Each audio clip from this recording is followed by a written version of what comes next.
All right. Good evening. And welcome to the regularly scheduled Tuesday, February 18th meeting of the San Luis Coastal Unified School District Board of Trustees. Board met previously in I guess I should. Translation services are available for anyone attending that requires them.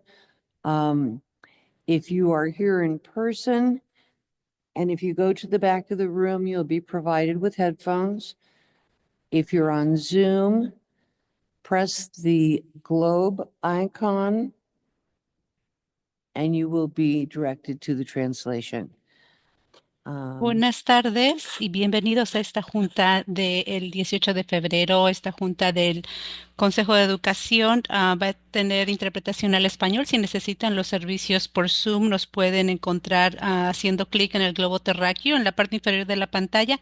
Y para los que están presentes en el recinto, los audífonos están en la parte trasera. Gracias. Thank you. The board met previously in closed session. We discussed one student personnel matter, a stipulated expulsion review, and we conferred with our labor negotiators regarding CSEA, MEC, SEIU, SLCTA, and our confidential employees. We discussed 3 cases of anticipated litigation and conferred with real property negotiators regarding Moore Elementary School and Sunnyside Elementary School. The board needs now to vote on the stipulated expulsion. Do I have a motion? I thought we had to do it. I move approval of the stipulated student expulsion agreement as presented. I'll second it. I have a motion by Mr. Unger and a second by Mr. Banfield. Mrs. Baldonado? Yes. Mr. Clausen? Yes. Mr. Buckman? Yeah. Mr. Unger? Yes. Mr. Banfield? Yes. Mrs. Sheffer? Yes. And I'm a yes. So actually, I believe I have to excuse you. You missed the hearing. So we have 6 ayes and 1 absent. Thank you. Okay, moving on. Do we have consensus on the order of business? It appears so. We have our student representatives to the board. So let's begin with Morro Bay. We're all slow high? All slow all day? Good evening, everyone. My name is Linda. I'm here on behalf of San Luis Obispo High School. It is great to see you all again. I've got some great stuff to report on.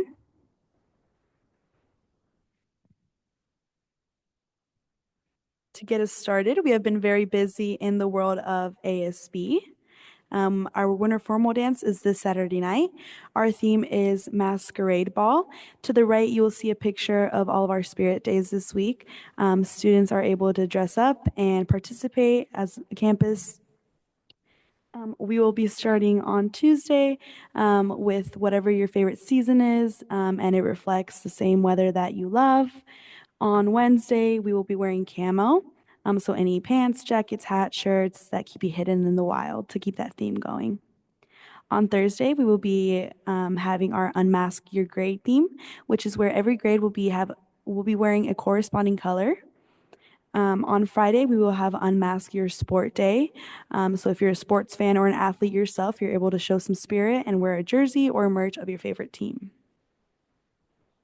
Last week in ASB, we had Healthy Relations Week in honor of Teen Dating Violence Awareness Month, where we had the opportunity to learn more and held activities in order to spread awareness on our campus. For example, we had craft day at lunch on Wednesday. We had a short film screening in our wellness center on Thursday. And we had Valentine's Day gram delivery on Friday, where all of our proceeds went to Lumina Alliance, an organization that empowers those impacted by sexual and intimate partner violence through innovative advocacy, healing, and prevention programs. Also this week, we will be having a dog toy meeting activity in the Wellness Center on Tuesday and Thursday at lunch. This can get students 70 minutes of community service, and all dog toys made will be donated to Woods Humane Society. To the right there, you can see a picture of some of our students today at lunch, starting that process. In the world of FFA, it is National FFA Week this week. It is a time for members to raise awareness about agriculture education and celebrate the role of the FFA organization in offering opportunities for students to become involved in agriculture and develop the skills needed to perform in the industry. Here are some of the activities this week. This morning, we held our teacher appreciation breakfast, which is pictured right there in the middle, and our chapter degree recognitions during lunch to the right. Tomorrow, we will be having FFA on the Hill, where students will wake up bright and early to put FFA on the hill right above our school and take it back down the same day. Our students will be featured on 98.1 K-Jug at 9 a.m., so tune in if you're able to. On Thursday, we'll be having our petting zoo in front of the Student Services building. And on Friday, we will be having line dancing workshop in the big gym. We're really excited for that one. This past weekend, San Luis Obispo FFA took various students to an FFA conference made for excellence for underclassmen and Advanced Leadership Academy for upperclassmen. You can see that pictured to the left there in our official dress. Last Monday, students were working hard to clean the school farm in order to get ready for the show season and start taking care of a variety of animals, which is pictured right there in the center top. In our athletics world, the Tigers fought their way through the last bit of league play this week. Girls soccer tied to St. Joe's on Friday night. Boys soccer finished fourth in league and await their playoff draw. Boys basketball fell to Mission but took down Atascadero. They play Templeton at home and will have their senior night for their last league game. Girls wrestling traveled to Rigetti for league, where they had a strong showing, including one league runner-up and one champion. Girls basketball capped off the week with an amazing win at home. First, they hosted their senior night and then defeated Cabrillo to stay undefeated in the league and capture their first league title since 2003. We are super excited for our basketball players and for Coach Monroe. While I talk to you about some upcoming events, I'd love to show you some art that has been drawn by our students on campus. So for the month of February, we'll be having our choir concert on the 20th. Principal's Coffee on the 21st, Spring Sports Meeting at 6 o'clock on the 24th, and Trimester 2 Finals from the 26th to the 28th. We will also be having Study with Your Buddies as our annual tradition on the 25th. For the month of March, we will be having our SBAC testing, our 10th grade PSAT, our SAT, and our Winter Sports Awards night. And we will also be having our Tiger Fest on the 19th. We're super excited for all the upcoming events to come. And that's about it for San Luis Obispo. Hello, my name is Zahir Segler, and I'm here tonight for Morro Bay High. We have a decent amount of stuff to talk about tonight. To start off, last Thursday, our mock trial team was crowned SLO County Championships, and we're so proud of them. The team defeated San Luis Obispo in the semifinals on Tuesday and defeated Templeton on Thursday. The team will now represent the county at state championships in Los Angeles in March. A special thank you to their teacher and advisor, Mr. Waldman, along with the attorneys and other coaches that help come and support our kids. We had several students attend last Friday's United by Excellence Love, Legacy, and Culture event at Cal Poly. It was put out by the admissions office. The day consisted of campus tour, learn by doing workshops, Black History celebration, and resource fair. Performances by the Mustang Band and Drumline, just to name a few. Our new after-school meal program started last week, and it's going great. Our cafe is offering another meal at the end of the day, right after school, 3:30 to 3:40. Students can come and choose a complete meal, and it's free for students, and we can't believe how amazing our chef Corey is, and the food service team at MBHS are second to none.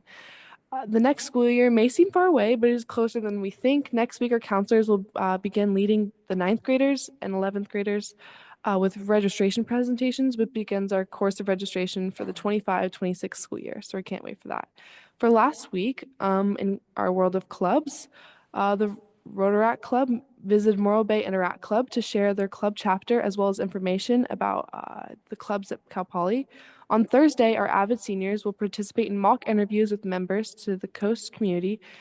Ms. Brinkman and the Avid teachers are always working hard to support our Avid program. And last week, Morro Bay FFA took 21 students to the World Ag Expo in Tulare. Students got to see the newest and best in agriculture and talk about the industry representatives and technology, farm equipment, and animal science. And you can see that on the screen there.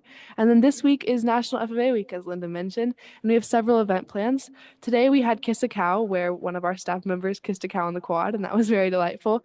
Tomorrow we're going to be having Farm Olympics and a dress-up day, which is Country versus Country Club. I'm super excited. Thursday is Ag Awareness Day, and then Friday is our barn dance in the barn, and I'm super excited for it. It's always amazing. Line dancing, it's so much fun. And world of sports, Pirate Wrestlers, we held the CIF competition at our school, and we had 2 individual CIF champions, Chelsea and Shay Dawson. Also to our CIF runner-ups, Ashley and Alexis Terry. All 4 are heading to Masters tournament this weekend, along with Abby Tuller, who placed 9th and will be an alternate. Garza is our wrestling coach, and he's an amazing person to support our student athletes in wrestling, and BHS is lucky to have him as our coach. In girls basketball, they won their first round of playoff games on Saturday night, and they're hosting the second round right now. Spring sports are off. Running contests begin this week with boys golf, track and field, boys volleyball, swim, dive, and baseball. Thank you for letting us share tonight.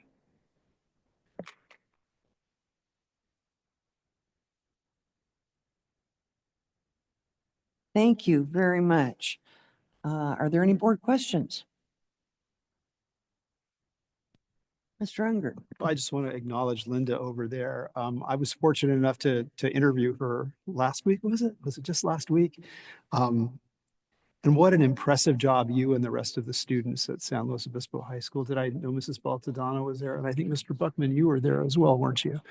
And I'm sure you were all as impressed as I was, but I was fortunate enough to have Linda answer our questions, tell us about what your dreams and desires are. And if I get it right, I think why FFA is so important to you is because you want to do ag business.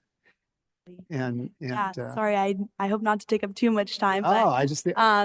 First of all, thank you, Mr. Unger. It meant a lot for me to see you there and everybody else who attended. Mr. Neff was actually also there. So I really appreciate you guys all coming out and spending some time with us. But I actually had no idea what FFA was prior to my high school time. I didn't know what it meant to be in the ag industry. I really had no prior knowledge to it. And as I came into high school, I started taking some ag classes. I had some amazing advisors. I got to go on some amazing field trips. And through that, my love for agriculture has grown. And so I will be majoring in ag business in the future. So I'm totally excited for that. I think it's really interesting. And I know a lot of people who live in the county know, but how important ag is to our county. Absolutely. And to the state of California. So congratulations.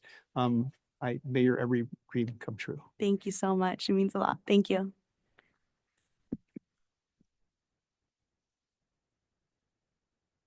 Okay, well, thank you.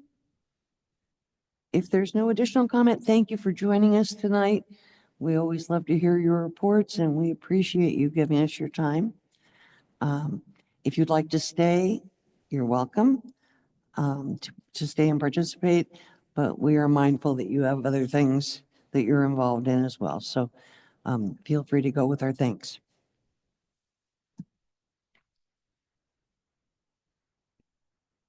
Okay, the next item on the agenda, 6.01, is correspondence. At the time the agenda was published, no correspondence had been received. Item 6.02 is public comment. And I would, at this time, like to propose that let people who want to speak to a specific agenda item wait until that agenda item comes forward. And the public comment, the initial public comment period is for items not listed on the agenda. And while the board does have the right to limit public comment to 20 minutes, we don't really have any intention of doing so. So in the initial public comment period, we'll just allow that to go. But when we get to the two agendized items, I would like to propose that we, between the two items, limit public comment to 2 hours. Is there consensus on the board for that? Okay, then that's the way we'll handle it.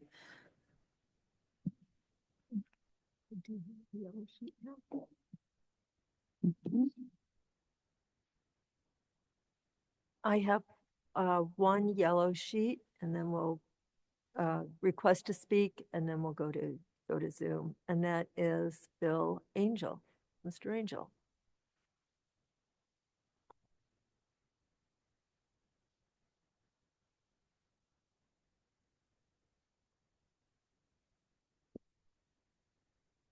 Good evening, Board. I'm Phil Angel, President of the San Luis Coastal Teachers Association, not the California Teachers Association. That'd be a big job.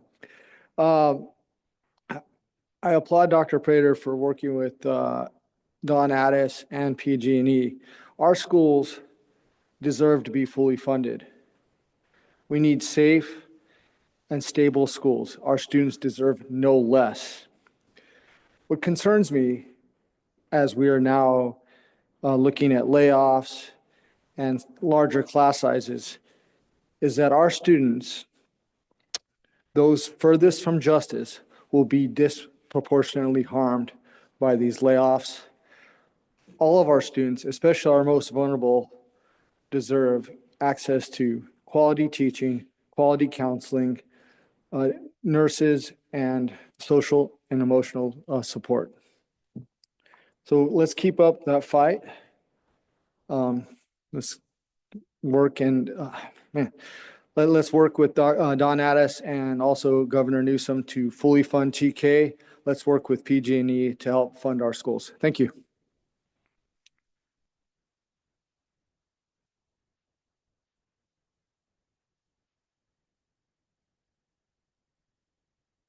Sorry, I didn't fill out a yellow sheet. Is this a good time? Yeah. Good evening, board. Michael Lowe. I want to share with the school board that I have concerns with kind of like staffing issues over at Laguna Middle School. This is the second year in a row that my son's had a teacher that's out on extended periods of leave that usually is indication of some human resource issues. And as you know, my wife and I have been trying to get records from the district to help the board scrutinize the hiring practices. We got 17 contracts just from the last year alone. So that's a lot of new hires in 1 year. An interesting thing about these contracts is that there were 5 of them were regular full-time contracts and 12 of them were temporary contracts. And so of those, this actually came up because my wife gave the board a complaint about noticing just men being hired last year. All of the regular contracts were given to men, and 11 of the 12 temporary contracts this year were women. And I just think that that's a really important demographic to pay attention to, especially with cuts coming. I, at the time, was talking to the board about disparate impact during the hiring process. And so it didn't seem like anybody was really taking it seriously at the time. But now that you're making cuts, I think it's even more important of a time to look at that, especially if it's women who are going to be vulnerable on temporary contracts. The last thing I want to mention is, Dr. Prater mentioned to my wife and I about restoring some of the frustrations and what we call harm that we experienced in just trying to analyze the system. And there was a communication that went out to my son's teachers, and it made it seem like we were prying into their personal life when we weren't. We were just trying to have our government be transparent. The real harm that actually was impacted my family and my son as an 8th grader. My son is an amazing kid. He's a captain of the wrestling team. He's in band. He's in advanced classes. He takes his brother to school every morning. The only time he's been late to school is when I take him. He was part of mock trial a couple weeks ago, and his team didn't do the best, but he did get the MOO award, which is the most outstanding opponent award. He is an amazing kid, but in the meeting when my wife brought this up for the very first time, he saw his principal laugh at my wife. And like, my son could be such a leader in this community for you guys and amplify diverse voices, but not when you guys are in here laughing at us and not working with us. So thank you.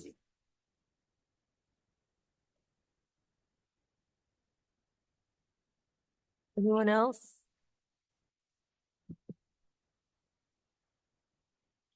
Good evening, Jackie Lowe.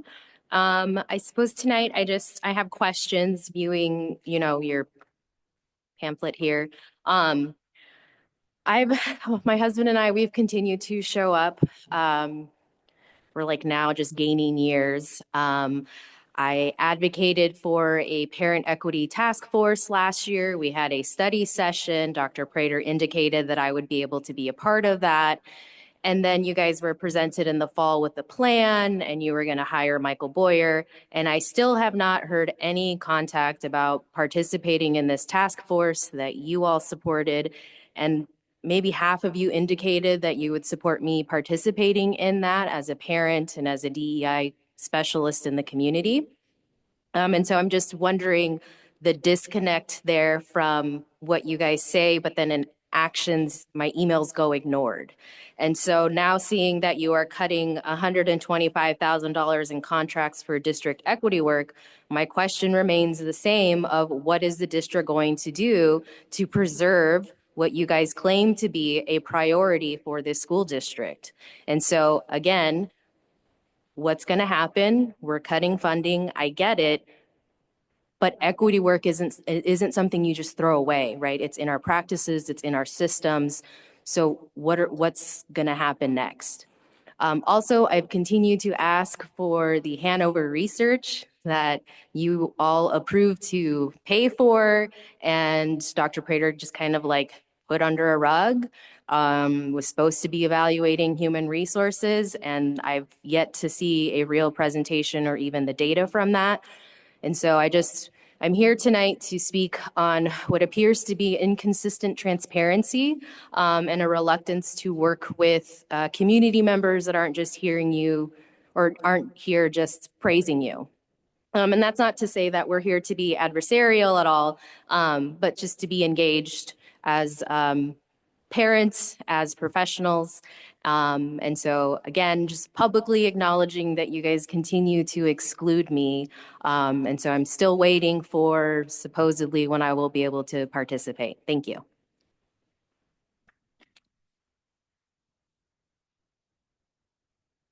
Anyone else?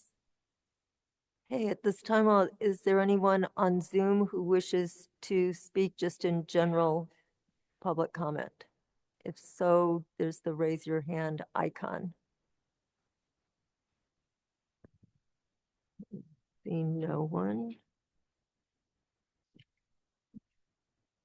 We did receive some written comments that I'll read now.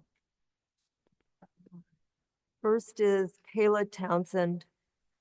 I have come to speak at the last 2 board meetings about the importance to preserving our elementary counseling program. I left the meeting on February 4th feeling proud and hopeful that our advocacy was being heard based on the reactions and questions that came from many members of the board.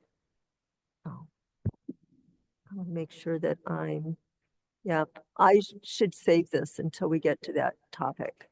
These are all under 9.01. So excuse me, I'll read that at that appropriate time. Excuse me, Mrs. Roger. Okay, thank you. Then we'll move on to our updates. Business and budget update. Mr. Pinkerton. Yeah, just a quick one. The all of the CBOs in the state actually get together and put together what's called a common message. So it's based on the governor's budget, what's happening, kind of the legislative analyst's office in terms of where we're headed in the state prior to May revise. So I'll share that with the board. Upcoming, many of the same things that we've kind of already heard. That there wasn't really anything surprising. Still a lot of concern about the federal government potentially and title funds and those types of things, right, that are out there. And just kind of waiting to see how the economy goes over the next few months. So, I'm hopeful that as we go into May, that we'll have some better news about things as we move forward on the budget front. Thank you. Item 7.2, Ed Services Update. Mrs. Yamashita. Good evening, Board. I had the great opportunity to go around and visit some sites, all the middle schools, in addition to some other schools. And also, Dr. Prater arranged, and several of the board members were at the Parent Advocacy Committee meeting on Zoom last week to talk about how we can activate and connect with Sacramento and other agencies to try and engage and get more funding. I've also engaged in several different foundations. Our San Luis Coastal Educational Foundation has been a topic of discussion for many in our public, and met with Christine, met with the executive board, and then today they had their full board meeting. Last week, we had a fantastic Inclusion and Belonging 201 meeting. Mr. Buckman, I believe, got to attend. Mr. Neff was there all day. And we were covering topics. It's our secondary schools and Pacheco Elementary School, and they were working on some topics related to supporting immigration processes as it relates to our schools, updates on their specific and measurable goals related to equity that each school has written, and talking about school culture and the 4 indicators of equity in school culture. So I'm super proud of that work. And then attended the SLOCO Educational Service Council meeting.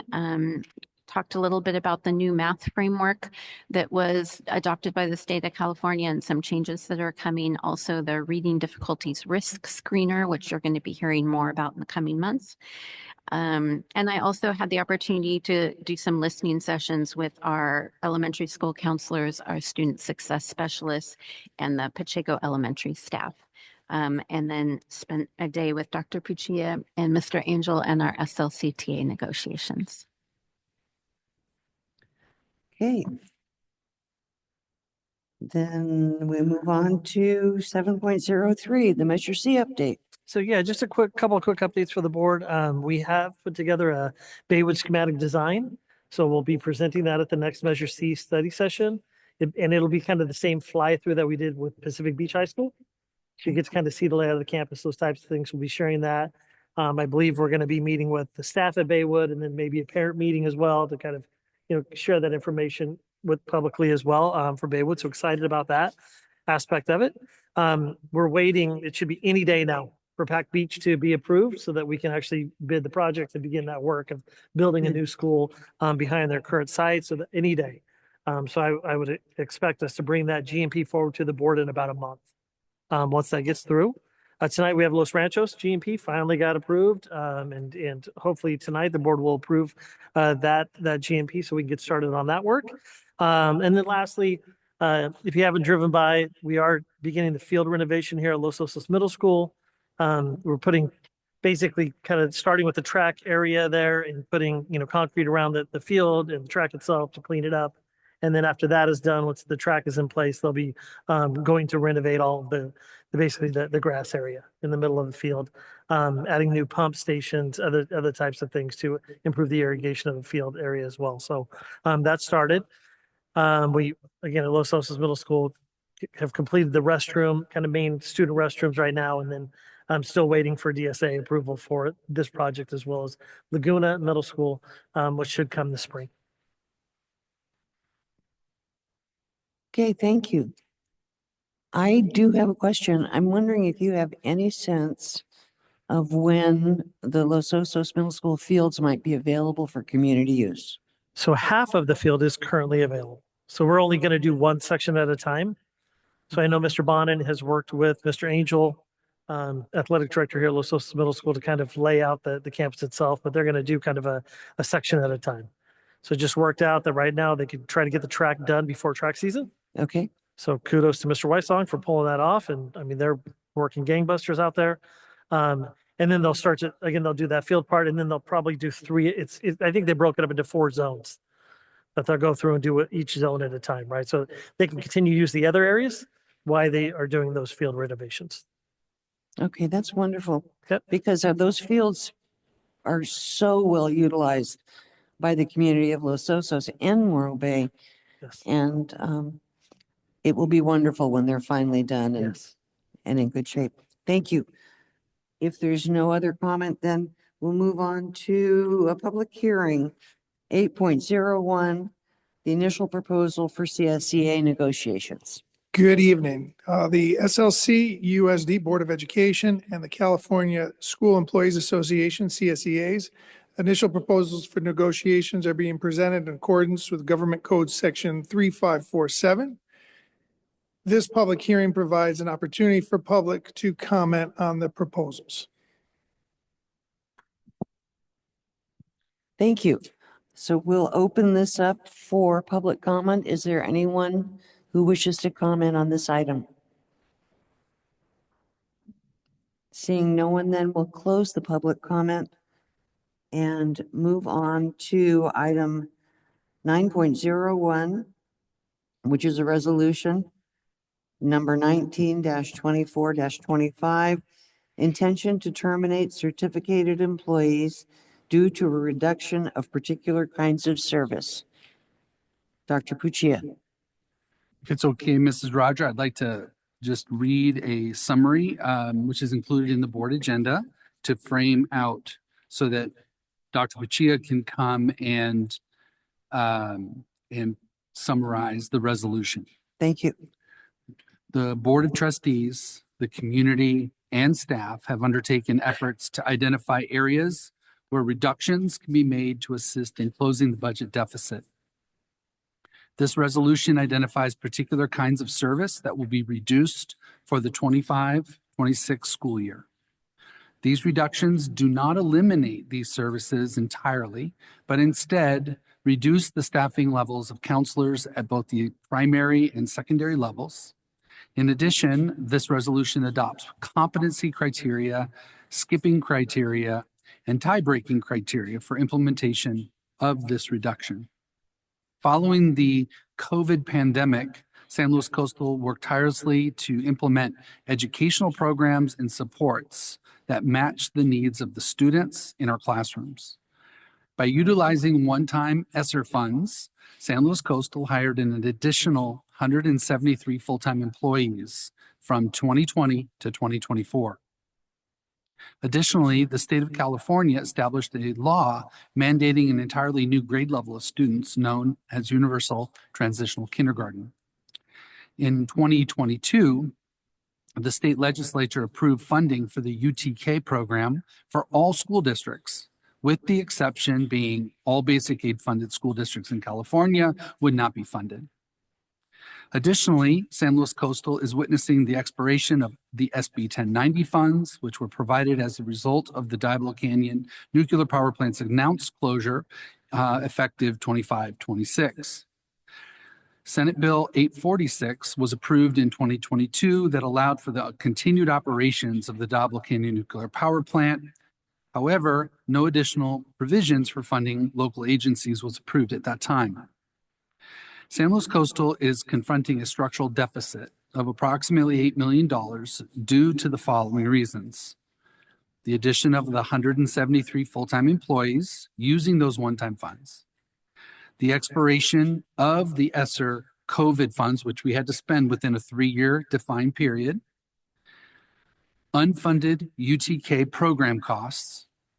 Increasing personnel and benefit costs. Increasing district operation costs, and then we look forward to the final payment of the SB 1090 funds next year. Over the past 2 months, we held 3 board meetings and 2 public forums for staff and the community, which resulted in 23 hours of public comment. 359 written public comments, survey feedback, as well as countless emails from staff and community members that have been taken into consideration. In a letter sent to PG&E Executive Christopher Patterson dated February 7th, 2025, we requested a $10 million contribution to our education foundation to help us bridge the gap between now and a more permanent funding solution down the road. This bridge funding contribution will allow us to preserve some of the programs and staff that we know are critical to the support of our children. Thank you to PG&E for meeting with our executive team on 3 separate occasions to discuss these ideas and potential strategies. They agreed to consider bridge funding in the 25-26 school year, but will need more time to explore that option. And I appreciate them being here tonight. Assemblymember Dawn Addis agreed to carry a bill on our behalf to advocate for universal transitional kindergarten funding for basic aid school districts. We provided a draft bill for her consideration before the legislative timeline expired. Her legislative aide accepted the bill with revisions and was determining the best way to package it for optimal impact. And I just want to give a big thank you to Assemblymember Dawn Addis for her work. Furthermore, we have established a parent advocacy committee that is dedicated to advocating for legislative funding outcomes that benefit San Luis Coastal in the areas of UTK and the continued operations of the Diablo Canyon Nuclear Power Plant and the resulting funding that would go with it. The proposed resolutions before you tonight highlight an approximate $5.8 million in staffing and funding reductions effective in the 25-26 school year.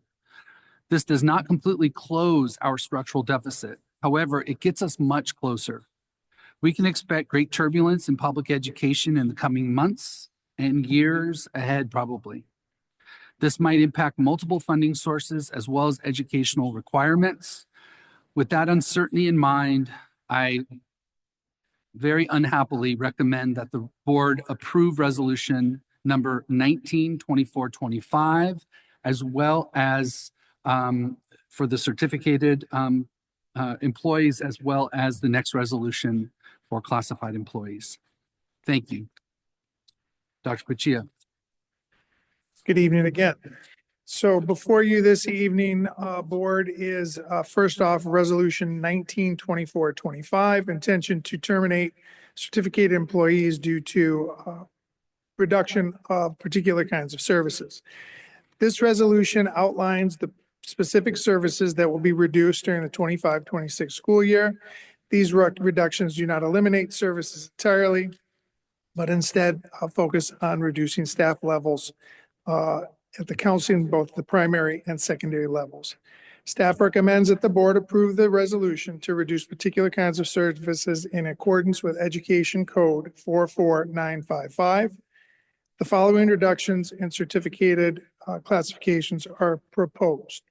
Elementary counselors, a reduction of 4.5 full-time equivalent positions, and a secondary counselor, 1 full-time equivalent position. Additionally, the resolution provides guidelines for determining competency criteria, including service-based competencies, which differentiate between elementary and secondary counseling services, skipping criteria, retaining staff fluent in spoken and written Spanish as designated through at least one state-approved bilingual criterion, and tie-breaking criteria. If 2 employees are equal in all factors, credentialing, English learner, etc., a tiebreaker will be applied. While additional reductions to SLC USD programs, non-personnel related costs, and teaching staff as outlined in the 24-25 fiscal update and programmatic impact presentation that you have on before you tonight as a reminder. Most of this will be achieved through the release of temporary contract teachers, reassignment of out-of-classroom teachers to the classrooms, retirements, and resignations, which does not require a formal resolution related to those positions. The Board of Education is asked to approve the certificated reductions as outlined in resolution number 192425. Thank you, Dr. Puccia. At this time, we will go to the public for comment. Mrs. Sheffer, have you received any requests? I have not. Is there anyone who wishes to speak to the board on this resolution? If you would bring your yellow sheets up, please.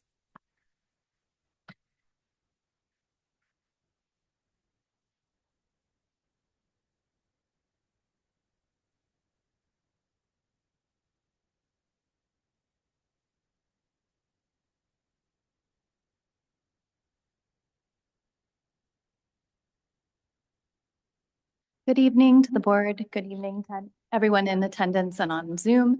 My name is Dr. Martine Lepay. I am a professor of sociology at Cal Poly, and I am also a parent of a student at Hawthorne Elementary.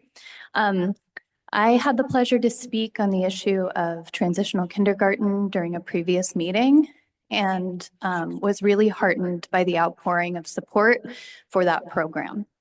Since then, I think that we've seen that some of the ways in which our support for transitional kindergarten have buoyed our community have also meant that there are cuts in other areas, which we were aware of, but we're seeing those play out tonight. I'm speaking on behalf of Resolution 9.01, particularly in terms of counselors, because I believe that we are at an inflection point with our public education in this country. And you all have a very significant amount of power in terms of determining where our dollars go at this very difficult moment in time. Counselors are at the forefront of caring for our students when they are in the most need. They are already providing resources, supporting classroom teachers in meaningful ways that we heard from the last board meeting. And they are already bearing the brunt of many, many statewide and federal policies that are affecting families and students alike. You have an option tonight to vote to support our counselors and our students and our families at a point at which we're finding a lot of difficulty gaining that support beyond our state. And so I just implore you to please acknowledge and recognize the power that you have as a board and to really promote the mental and really whole child well-being of these students who rely on counselors. And the number of counselors may seem small on the page, but that's about half the counselors for our primary education system in San Luis Obispo Coastal. So please don't make that choice when you absolutely don't have to. We're at a point where we can dip into those funds that you have available for the rainy day. That rainy day is now, and we know that a bigger storm is coming. So I implore you to please make the choice you can right now and keep the counselors we have. Thank you.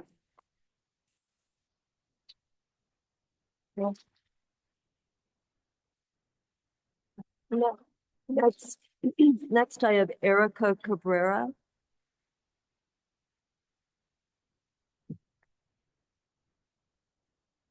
Hi, good evening, Dr. Prater, President Roger, and District Trustees. My name is Erica Cabrera, and I'm the Local Government Affairs Manager for PG&E.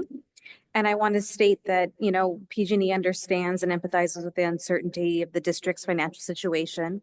And we want to work with you to provide more certainty for all parties as California navigates an uncertain energy-free future.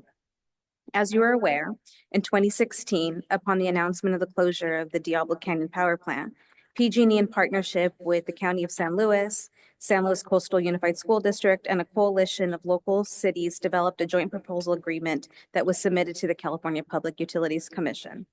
The proposal was approved in 2018 and outlines 7-year depreciation for the power plant. In addition, the joint proposal, SB 1090, was signed by Governor Brown, which requires a CPUC approval for the Community Impact Mitigation Program settlement of $85 million, the largest bulk of which was secured by the school district. Including the $85 million Community Impact Mitigation Program, PG&E has paid more than $185 million to San Luis Obispo County since 2018. One additional payment for fiscal year 25-26, which aligns with the school year, in the amount of $9.3 million will be made to fulfill and complete the CIMP funding agreement. PG&E fully supports funding the CIMP as it was designed to support the region and school districts with its transition to a new economic realities and provide funding to support essential public services that our community relies upon in advance of the impacts for planning purposes. As you know, in 2022, the state led by Governor Newsom changed their mind and ordered PG&E to continue operating and extended the power plant beyond 2025 by passing Senate Bill 846. The legislation changed the way Diablo Canyon operates. It is no longer just a PG&E asset that serves PG&E customers. Our mission is to now serve the entire state power grid. SB 846 did not include any additional tax payments beyond 2025. The legislator sets tax policies, including decisions on tax rates and regulations in order for PG&E to pay additional taxes associated with the plant. The legislator would need to take action. PG&E is proud to be the last operating nuclear facility in California, and we know that our employees' contributions to the surrounding communities are deep and long-lasting. We will continue to safely operate the plant and provide 9% of California's electricity as long as the state needs Diablo Canyon to be part of the energy portfolio. There's a lot of uncertainty in the future of energy generation in California. As of right now, Diablo Canyon still operates on a year-to-year basis. Every year, the California Energy Commission produces a report which examines California's electricity demands and determines whether or not Diablo Canyon is still needed to meet the need. Any changes to the tax structure for Diablo Canyon would require further legislative action. PG&E is open to considering supporting a legislative appropriate based on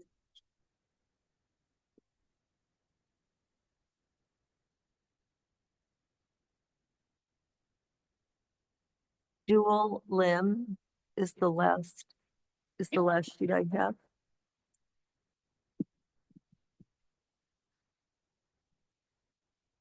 Good evening, board, fellow travelers. I'm not good at public speaking, but I do feel very deeply about our counseling program.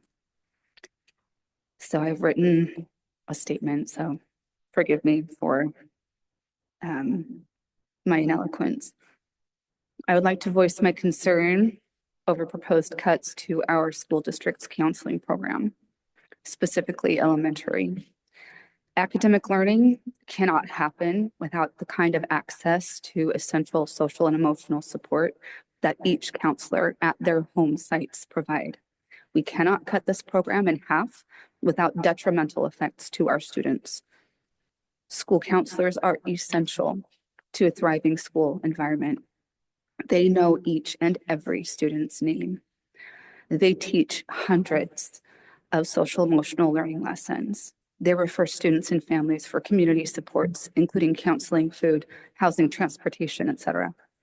They facilitate small student groups and student leadership, see kids individually, lead restorative conversations, support problem solving at recess, provide attendance intervention, run campus climate week, perform risk assessments, and so much more. I ask that the board find other ways to meet budget needs going forward. The board has experience being creative in the past, including a $950,000 home loan for our current superintendent. Certainly, they can get creative with keeping our counselors. If this proposed cut goes forward, the effects on our community will be devastating and long-lasting. Thank you.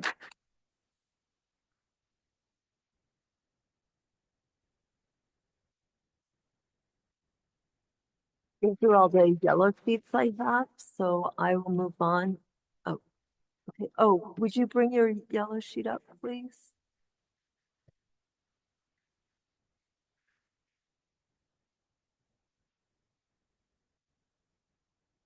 And anyone else wishing to speak, it's really helpful for us to have the forms completed. It's a big help. Hey, Lucia Stone. Lucia, I'm so sorry. It's okay. Good evening, everyone. Good evening, board. Good evening, superintendent. I just want to publicly, thank you for these last few weeks of moving forward with progress, with action, with, talking to legislature, talking to PG&E, creating a parent advisory committee, all things that are going to help in moving us forward, especially as we come up against so much more on a national level. I want to just quickly address two things. One, there is more than one way to approach getting funding with PG&E, and we will explore that. Like Ms. Cabrera said, there is SB 846. There are shareholder dollars to be explored. So just for the record, let's keep that in mind as we move forward, and they're aware of that too. Secondly, I do want to reiterate how much we do need those school counselors. I brought up the standoff that was at AG High a few weeks ago, and the value of counselors. This is the times that we are in. It's no longer when I was at SLO High talking to my counselor what college I should go to. I mean, this is really their safe space and the whole child, like the other gal mentioned earlier. So just consider that from the reserves or from the San Luis Education Foundation as you move forward tonight, because I think you guys all know the value of them. Thank you. Thank you.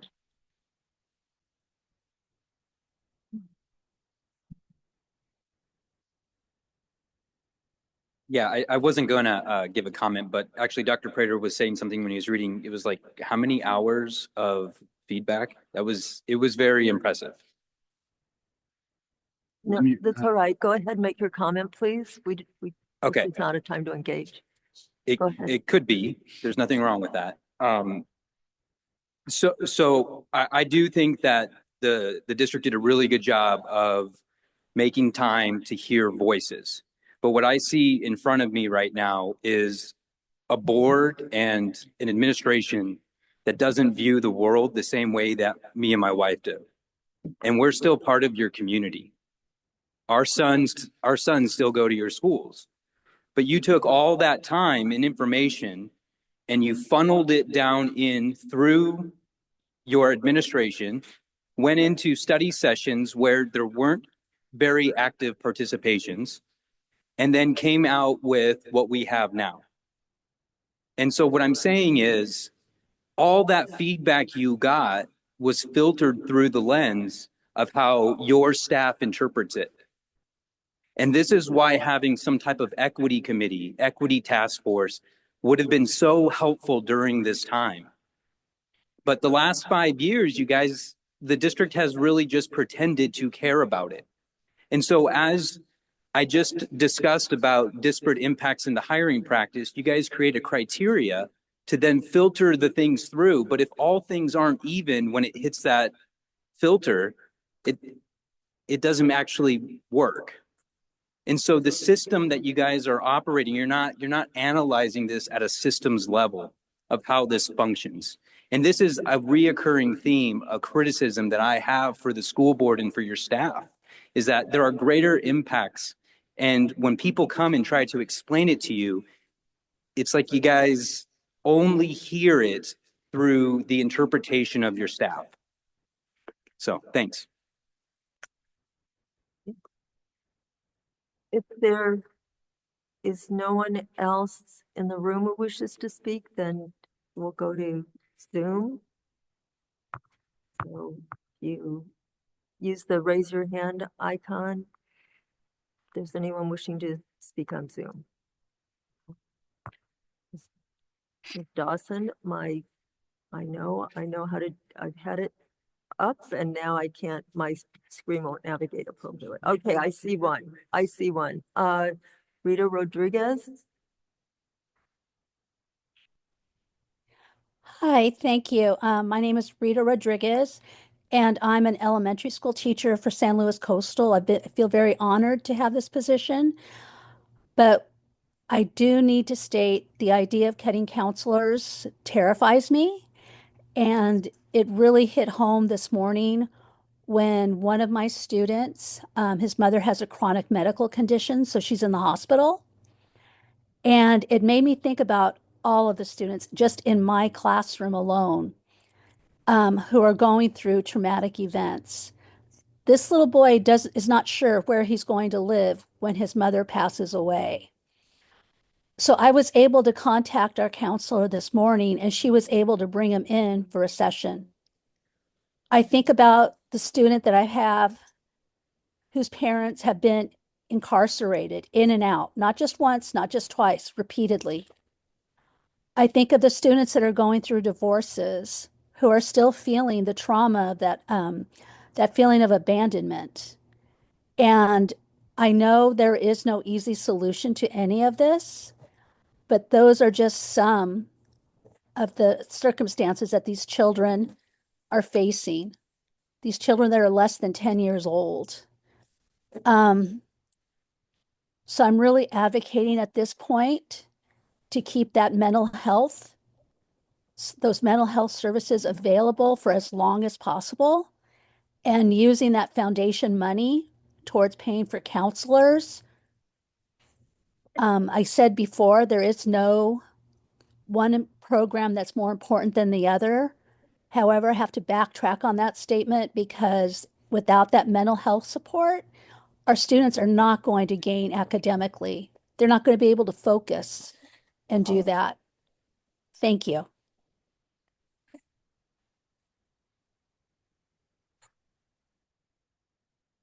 Anyone else on Zoom? And Ms. Dawson, I'm going to double check with you. Thank you. Right, then we did receive. Oh, thank you. That just popped up. Kimberly Gutierrez. Hello, my name is Kimberly Gutierrez, and I'm a resource teacher at Sinsheimer Elementary School. This is my first year in the district, and I'm incredibly happy to have this job and to be working with an amazing staff. This is not my first year teaching, however, about 13 or 14 years in now. And I also want to say how important our counselors are. Our counselor at our elementary school is amazing. As a resource teacher, I work with every grade level, TK through 6th grade. I work with so many of the general education teachers as well. And I see our counselor running around the school all day supporting students. Teachers don't have time to pull out students when they are having a hard time. And they're all going through so much at home that we know sometimes nothing about, and they are the ones that are that safe person for those students. Even for my program, for the resource program, they are able to help support when a student is having a hard time because our paras are busy. We are teaching our groups we can make sure that all of our students are getting the services that are on their IEPs. They are an integral part of our IEP team because, again, they service and help every student and every teacher at our school. And I hope that you will continue to consider saving them so that we can start with them at their youngest levels and give them that support for everything they're going through at home, that the counselors are there to listen to them and to give them that person that they can go to, that safe person, when all of us are doing so much to support all of our students. We just wanted to continue to support them and to make sure that these students can learn strategies, that they can have people to talk to and know that these people will listen to them and support them so that as they get older, hopefully they'll have and learn those strategies to help them in high school, to help them in middle school. But they need to start now when they're young, because we know that response to intervention is something that helps them. And just like our TK programs and how important they are, these counselors are also important for these students at the youngest level where they need that support. Thank you so much.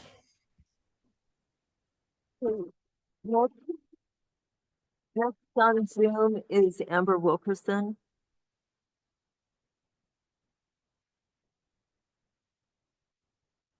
I'm here. I'm just chiming in tonight. I wasn't planning on speaking, so it probably won't be very articulate, but my background is in special education. And when we talk about special education, we sometimes don't think about our school counselors being such an intricate part of that special education design. But from the lens of my perspective, my experience, and I think my fellow special education teachers will share this view, do it right now and keep the counselors, because the fallout is going to be in a year or 2 years or even next year. we're going to have kids who are on IEPs that could still be in general education, receiving their special education services because they have access to a counselor when they need it, when they're feeling distressed or dysregulated. But if you take full-time counselors off of elementary campuses, those students don't wait for the counselor to be on campus. They blow out when they blow out. They need help when they need help. You're going to have students who are going to qualify for ERSAs, which are counseling services in their IEP. You're going to have students who need a more restrictive placement in our counseling enrich programs. Those programs cost way more to develop and set up from scratch than keeping your counselors now. And once those students get those services on an IEP, the board doesn't get to cut those funds. If a student has those services on those IEPs, we are obligated to find a way to make it happen. Do it right, find a way, dip into those funds, keep our counselors. You've got to make it happen for this year. And hopefully Diablo, some other funding will come forward. But I implore you, on any given day, we have 2 or 3 general education kids on our campuses who aren't even accessing their education in their classroom. They're walking around campus. They're spending half their day or more with resource specialists. They're with the principal. They're in alternative rooms because they just need something different. They need access to those counseling services. And our school psychologists can't do it alone. They do the assessment. They do the ERSAS counseling. We have to have those teams in full time positions to support the kids, which is what, I mean, I just am blown away at how important the last couple of years it's been. You guys have preached about how important these counselors are and, oh my gosh, our district's doing it right, only to turn around and sell it as they're dispensable now. It's just really disheartening, and I hope you can do the right thing.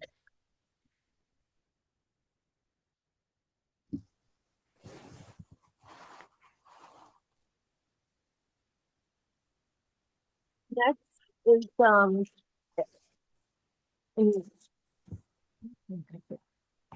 Rose Uhasbehi, and excuse me if I mispronounced your name. No, that's okay. Can you hear me? Yes. Okay. So I just wanted to say that I think that it's alarming that we would even be considering cutting counseling at any level, given everything that has been happening and given the current political situation. There's going to be so many more issues that are going to pop up.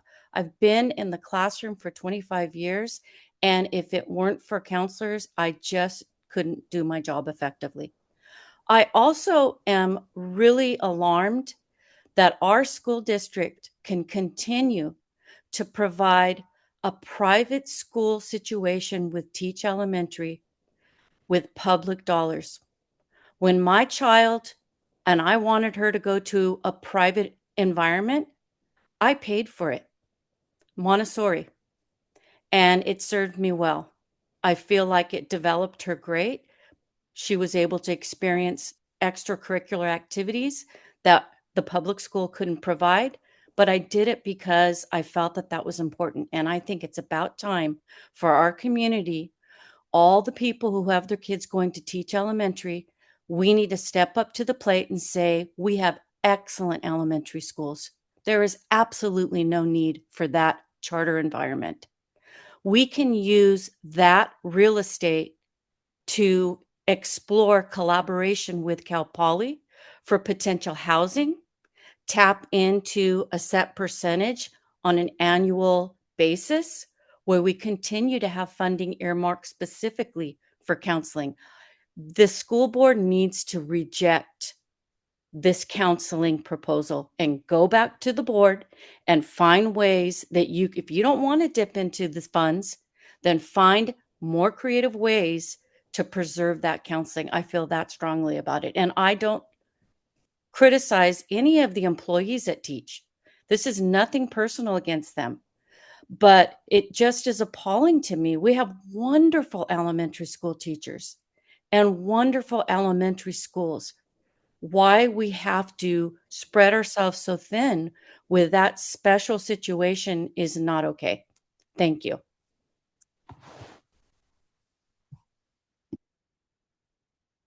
Monica Garcia. Monica Garcia. Can you hear me? Good evening. Yes. Good evening. My name is Monica Garcia, and I'm a teacher at Pacheco School. Tonight, I come to represent and be the voice for the families whose child is a newcomer to our school district and the school system, and who sees our counselor for resources and support. I come to represent and be the voice for the families whose child is in second grade and has been in school for only 2 years and is receiving aid support in reading groups and learning their English and Spanish sounds. I come to represent and be the voice of the families whose fifth grader is getting help in English and reading groups, wanting to reclassify to open doors for their middle school and high school education. I come to represent these families and many more. These families who cannot be here this evening. These are families who don't normally speak up at these meetings. They're the ones who work hard, trust this system, and quietly adjust when the school programs are cut. They don't rally or make big headlines, but their children will feel every lost opportunity. Budget cuts aren't just numbers on a spreadsheet. They take away dreams, limit potential, and widen the achievement gap. Many of our parents I represent tonight, though deeply concerned, lack the time, language skills, or confidence to fight for their children's needs. They may not be submitting public comment at tonight's board meeting or raising their voices about budget cuts, but their concerns are real and their children's futures are at stake. We must speak for those who can't. We urge you to consider the unique needs of the children of our district, whose educational needs can only be met with intentional and dedicated resources. This is not just a matter of cutting across the district equally, but a matter of equity. The quietest voices often have the greatest need. Thank you for this opportunity.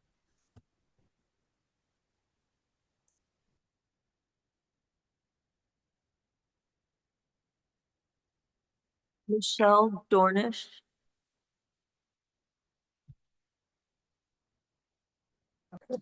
Okay, can you hear me okay?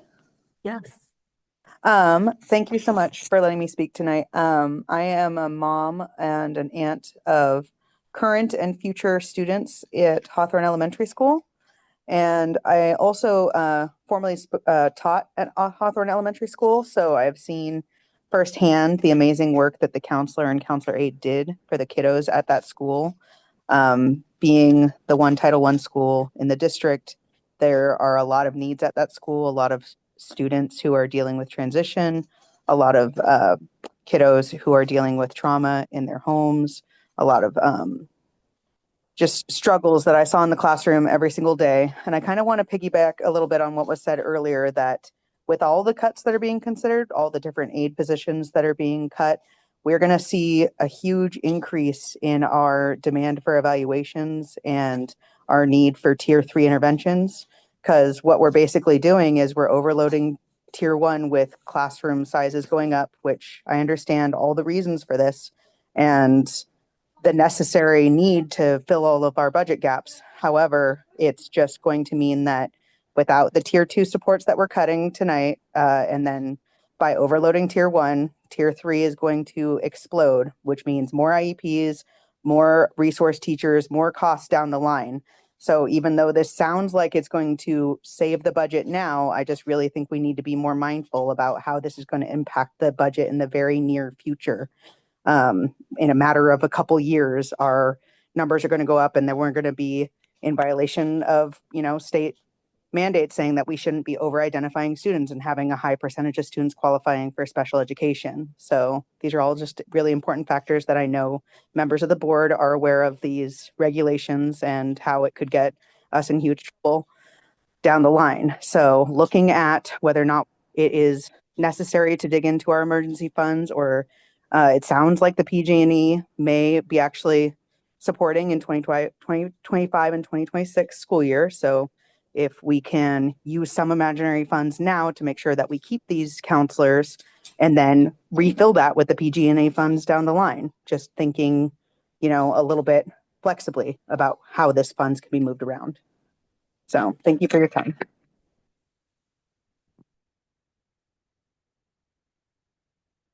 Those are all the people I show on Zoom.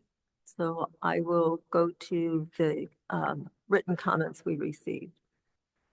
This is from Kayla Townsend. I have come to speak at the last 2 board meetings about the importance of preserving our elementary counseling program. I left the meeting on February 4th feeling proud and hopeful that our advocacy was being heard based on the reactions and questions that came from many members of the board.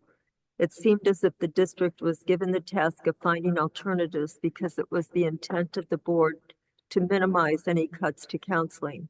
Despite this, the district team has proceeded with preparing for the cuts rather than looking for ideas and ways to keep our program.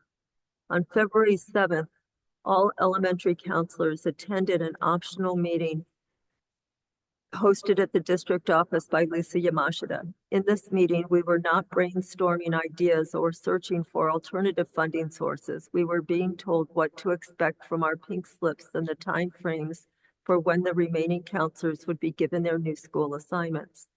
When we tried to vocalize our concerns with the decisions being made, we were told, we've run schools without counselors before. Additionally, the district has begun coordinating trainings for site staff for when we are no longer there full-time. All elementary secretaries will be trained in psychological first aid in the coming weeks to have a skill set to lean on when we are no longer there to de-escalate students. Also, our school psychologists will be receiving training on comprehensive psychology programs to prepare them for needing to be more involved in responding to mental health needs currently supported by our counseling team. These are steps that are being taken because the decision to cut the counseling program has seemingly already been made. I am not sending this letter because I want to preserve my job. Frankly, I have already started looking at other job options. I am sending this letter to continue to fight for something that I am passionate about. Schools are often the best, if not only, means that students have to access mental health support. When I started this job, I wrote out a letter for myself that sits framed on my desk as a daily reminder for why I do this job.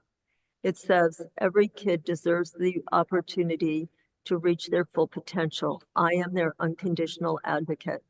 This why has not changed. I will continue to advocate for our counseling program because this is what our students need, and I urge you to continue to do the same. Next is from Christina Joel.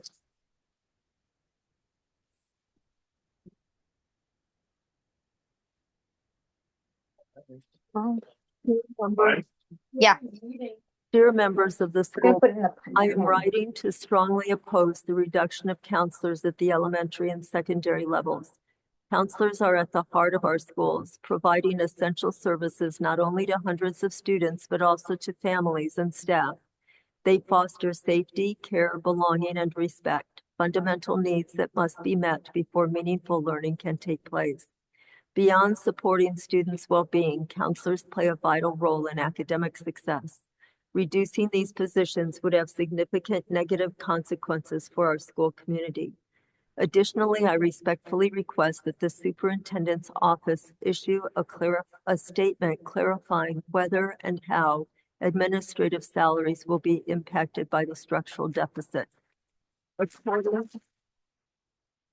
According to Transparent California, Dr. Prater received $339,505.39 in salary and benefits in 2023, while Mr. Pinkerton received $312,700.83. Data for Ms. Yamashita and Mr. Puccia is not available for that year. Given these figures, surely some funds could be redirected to preserve the positions of those who work directly with students. Thank you for your time and consideration. Next is Kristen Eldridge. Our school counselor, Kara Shipcott, is absolutely essential to the mental well-being, safety, health, and success of our students, as well as our entire team. Since August, she has had nearly 900 student contacts.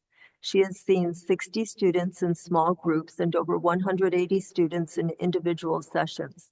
Of our at-risk population, a group of kids who come in high numbers at Hawthorne, Kara Shipcott is serving 98% of them. 98% of our at-risk students have received services from our school counselor. The needs of our students do not operate on a Tuesday-Thursday schedule. The support and care that Mrs. Shipcott brings to Hawthorne is essential to the continued growth of our at-risk population. We must continue the challenging and complex work of closing the large achievement gap that exists in San Luis Coastal and especially at Hawthorne. Next is Christine Rouse.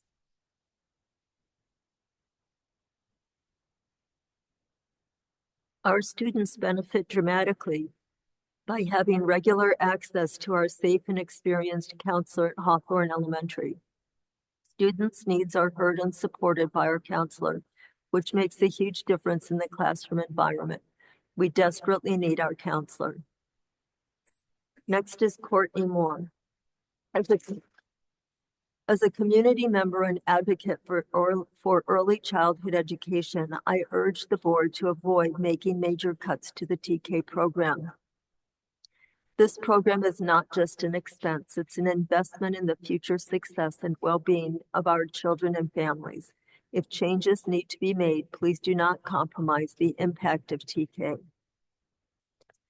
Next is Jessica Goswick. Dear Board of Education, my name is Jessica Goswick. I am a resident of San Luis Obispo, writing to ask you to please find a way to save the counseling and student support staff positions your budget threatens to cut. These positions are crucial to supporting the health and well-being of our students and staff, all of which is interconnected to the health and well-being of our community.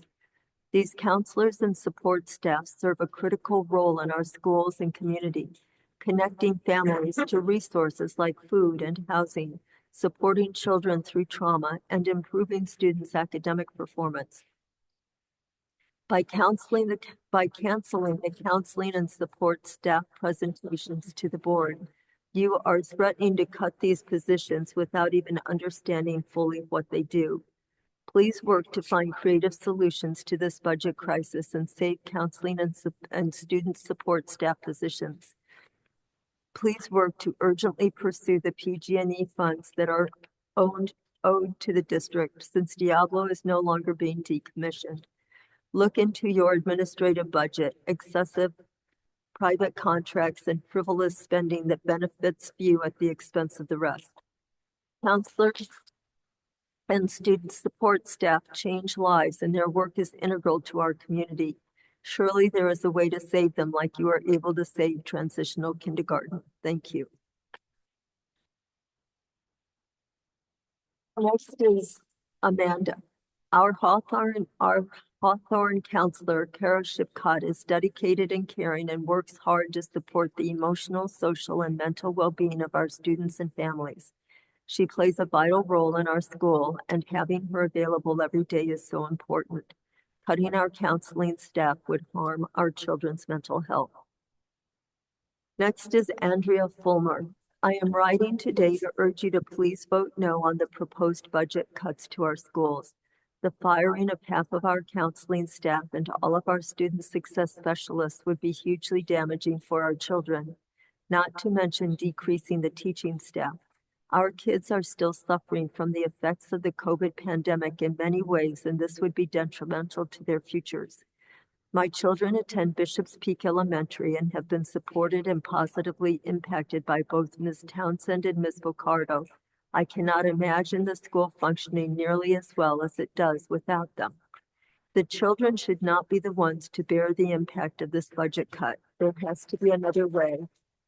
Please, please, please consider voting no at tonight's meeting.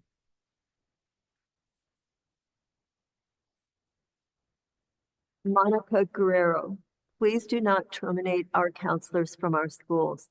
They play such a vital role to those children that are the most vulnerable, those voices that may not have a listening ear at home, those children that have trouble making connections with other children, and those trying to find who they are. Our counselors do so much for our schools that without them, these children will not have a safe space and person they can talk to. Please reconsider terminating these valuable people from our schools. Thank you. Next is from Fiona Lloyd Moffett. I am writing to ask, indeed to implore, you to vote against Resolution 19-2425. Please act with courage tonight and protect our counselors, thus ensuring that every elementary school has their own counselor. I know that the budget issues ahead are incredibly complex and challenging, and I believe and trust that you will find a way to address them while keeping the mental health and emotional well-being of our children at the center of your decisions. Across every single school site in our district, you will hear the same message. Our students need and depend upon the daily presence of our counselors, as do we. At Hawthorne Elementary, where I teach, our amazing counselor, Kara Shipkai, has had over 1,000 student contacts since school started. She has met with more than 180 students for individual counseling. Some of them are daily sessions, and she has held over 60 small group sessions.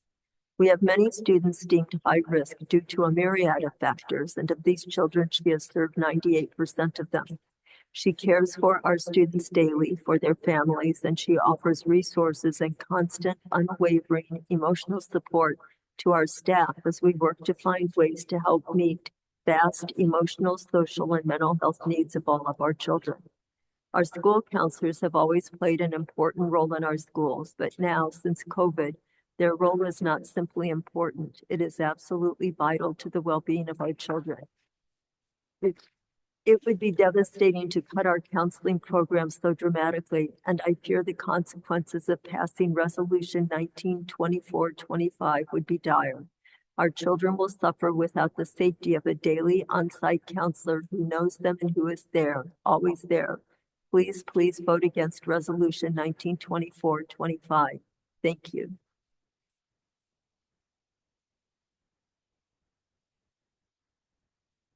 And those are all the public comments I have. That's it. Okay, thank you. Then we'll bring it back to the board. Does anyone want to comment? Mr. Banfield.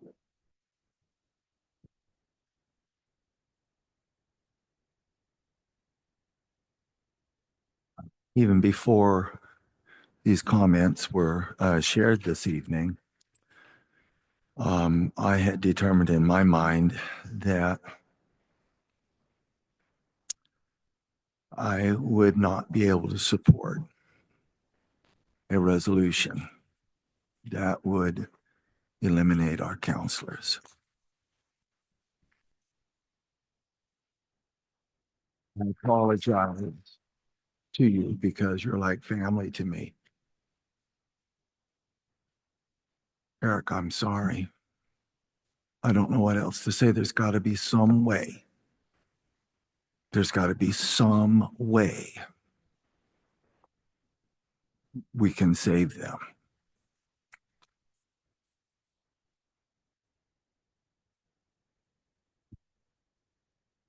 Mr. Unger. Yeah, I've been given a lot of thought to this too. The roughly $400,000+ that we would save by eliminating the counseling positions this year equates to about 8% of the total budget cuts that we're being asked to approve, the nearly $6 million in budget cuts. I have always preached fiscal responsibility. And I understand that we, under no circumstance, can allow our district to fall into debt, what I would call debt, would allow our district, for those of you who don't understand, to fall below our 3% reserves. I cannot allow this district to be taken over by the state. that would be the worst thing that could possibly happen to everybody here, in particular to our children. I was waiting for a white knight to come and save us. You know, I was waiting to hear from PG&E tonight saying, "Oh my gosh, yes, we'll give you, $400,000, $500,000 to continue the program." I hear people say, "Well, dip into your reserves." Well, we're already dipping into our reserves. The money was for rainy days, and the truth is we're already spending it for rainy days. Those things said, I am moved by the stories that I heard tonight. And I'm thinking about the future, and I can't help but think about what we are going to be facing for the next 3 years and how many days with the devastation that I think we're hearing from Washington, D.C. about public education.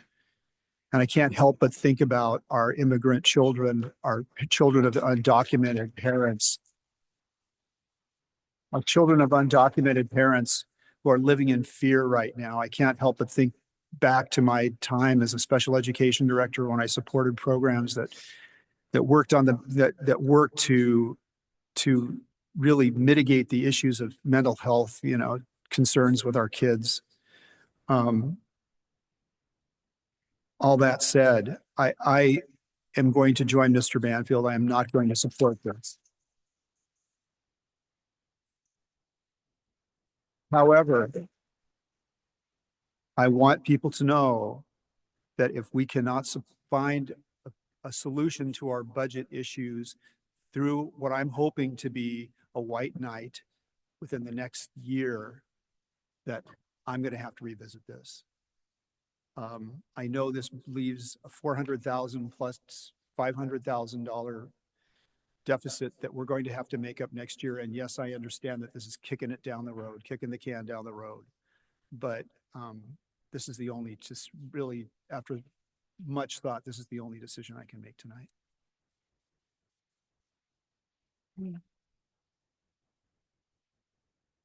Awesome.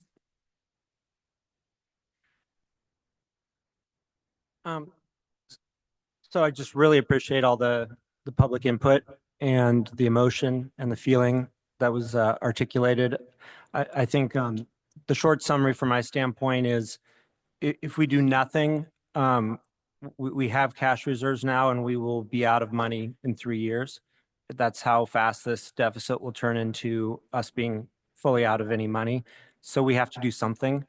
That being said, we're talking about impacting 70 people tonight, and there's a lot of focus on the counselors, and I think the counselors are critical. And I mean, to kind of cut to the chase, I agree that the counselors should be excluded from this cut, but I also think there's 64 other people, and they're members of our community, and they're critical. And so while that adjustment is something maybe we can absorb uncomfortably, that there's still $5.5 million worth of cuts here, and lots of critical people in our community. And so while I believe we should save the counseling program, I think we can't lose sight of the fact that we need to solve this through finding additional sources of income. And I think we've talked about that, and we have a real strategy. There's legislative solutions. I want to spend a minute, first of all, just to thank Ms. Cabrera for being here. Thanks. She's not from, you live in the Bay Area, right? I mean, you traveled and you came to see us. And so thank you. And so I think in past meetings, we talked about asking PG&E to be a community partner. And they've met with us 3 times in the last month. Ms. Cabrera is here. I think there is, signs of real potential there. And I guess from the standpoint of the 70 people impacted or 64 or however this works out, there's still a lot we need. And I really believe this community partnership could be a viable near-term bridge. And I think one of the things that that Ms. Cabrera has educated us on is that a legislative solution is the most holistic solution and best thing for everyone. But there's going to be a bridge here that we need to cross over a couple year period. And I think a couple of things that came out of the meetings that I found promising, kind of get into dates. It's February. We have to make decisions now on our budget for this year so that we can follow notices that need to occur in March. The new year for us starts in July. And if we can solve this problem further between now and later this spring, we can maybe reverse some of the things that get going in motion.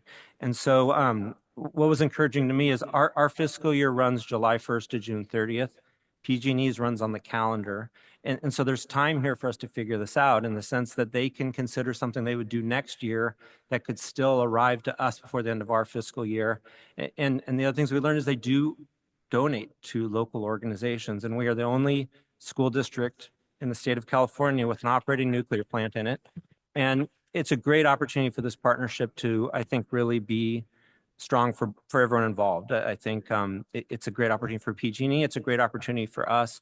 And thank you for being here, Ms. Cabrera. And if there's any way to help the 64 or 70 people impacted here, personally, I just appreciate you even being here to consider it. But that potential, I'm just really excited about. And so I guess to wrap up a long comment, I'm optimistic about the PG&E partnership. I think there's agreement here that counseling is something that we need to preserve. And I still just feel terrible about the other 60 plus members of our community that are impacted.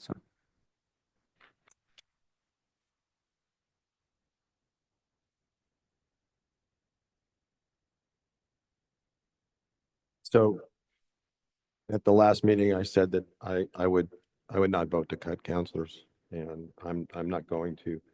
But gosh, that doesn't take care of the big issue. And the big issue is that the district doesn't have the funds to continue offering the kind of education that we have been able to offer. And I've got a long note here. For the kids that we have to offer, and in my case, for my grandkid. And there was a source of funds. I think PG&E powers the lights in our homes and can continue to power the schools. And I'm just hoping that you guys hear everything that's happening here. It's interesting that we have all these teachers, but we've learned a huge lesson from the counselors, and we just need to follow that. Thank you.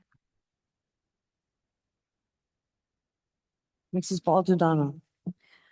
Thank you. Well, first, I just want to share how much I appreciate the email messages, the letters, the meetings, the public comments surrounding the district's needs for budget cuts and so that we can address this deficit. Your voices are critical, and so I appreciate that, and I do assure you that they have been heard. There's great passion in this community, and rightfully so. You know, we're being asked to cut back academic, counseling, mental health interventions that our own data show are working, right? We're being asked to approve the reduction of employees, people with families, people with children, who bring value, both for the academic success of our kids and also youth well-being, which go hand in hand. There's no doubt about that to me. Fortunately, the budget process is fluid, and I'm hopeful that we can make positive adjustments along the way. I'm hopeful that the governor's May revision to the state budget and our revenue from local property taxes will be better than expected. I'm hopeful that ongoing advocacy in Sacramento for full and fair TK funding will be successful so that we don't have to pull funding from critically important programs to fund TK. To this end, I've personally written to the governor, and we'll see if he responds. But we are also actively pursuing state funding for TK through legislation. And I want to thank my friend and our Assembly member, Dawn Addis, for carrying this righteous bill for us in Sacramento. And I want to thank our parent advocacy group for maintaining pressure in Sacramento, because that's a really important component. And so we do need to work collaboratively on that. I'm also hopeful that PG&E will honor its more than 4-decade-long partnership with our school district and do the right thing by providing bridge funding that Mr. Clausen was referencing to benefit our students while we work collaboratively with PG&E on a legislative fix to address the safety and fiscal impacts associated with being the only school district in the state of California to be with a nuclear power plant operating within our boundaries. To be clear, we agreed to a phase out of mitigation funds from PG&E through SB 1090 because we had a good faith belief that Diablo was closing. But Diablo is still operating and will likely continue operating. And so I'm really grateful that PG&E was here tonight. And I look forward to continued discussions with PG&E. We've had some good ones so far regarding bridge funding for the 7,577 children and youth that we serve while we work together on a longer term solution. So I do remain hopeful on many fronts. I absolutely don't want to lose our counseling team. I don't want to lose any of the numerous employees that we're looking at having to cut. But I do believe we have to take action now. We have a legal obligation to do so, and our employees are entitled to due process. So we have there's a set deadline where we have to issue notice. So we are up against that. And I don't want to go into too much detail, but there is so much, at least from my perspective, and I've asked so many questions. I've received answers. We are turning over every stone. There's been so much work to figure out a way to make this happen. I can't underestimate the amount of work. I know that I've put in, the amount of hours that I've put in, and the amount of sleepless nights that I've had, because this is not fun for anybody. And so, Dr. Prater, I know this isn't easy for you. It's my sincere understanding that our decisions surrounding budget cuts in general and approval of the specific resolutions that we're being asked to approve tonight will be executed with a laser-like focus on equity. So that we can continue the progress that we're making towards closing that achievement gap, which is our #1 board priority. We're going to have to be mindful and intentional in how these academic and counselor cuts are implemented so that the students that are furthest from justice don't end up suffering first and worst. Okay. And I also really hope that we will continue collaborating with the Education Foundation to think broadly and boldly about ways to both close the achievement gap by keeping students engaged and prepared for future success, and also generating new sustainable revenue sources. We have to look to a new model. We're going to need to find new sources of revenue and be entrepreneurial in doing that.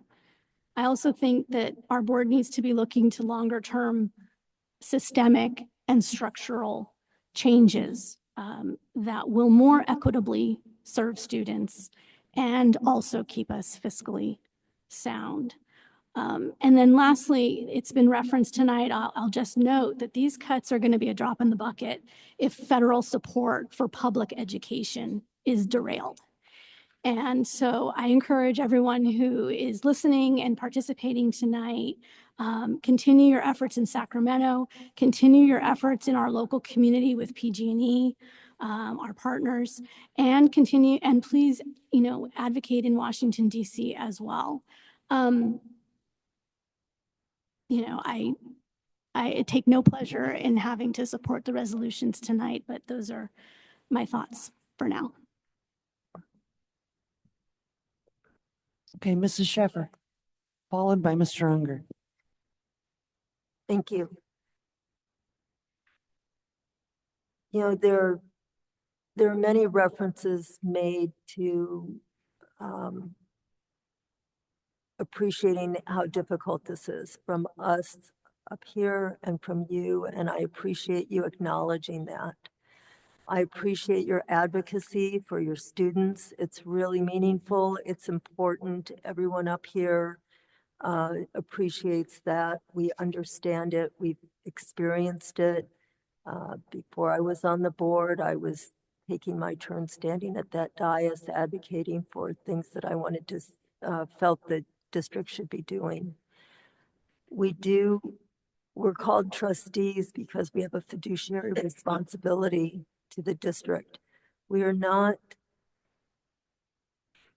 eliminating counseling. There have been references that made, I think, some, just some thoughts that counseling may be wholesale eliminated, and that is not the case.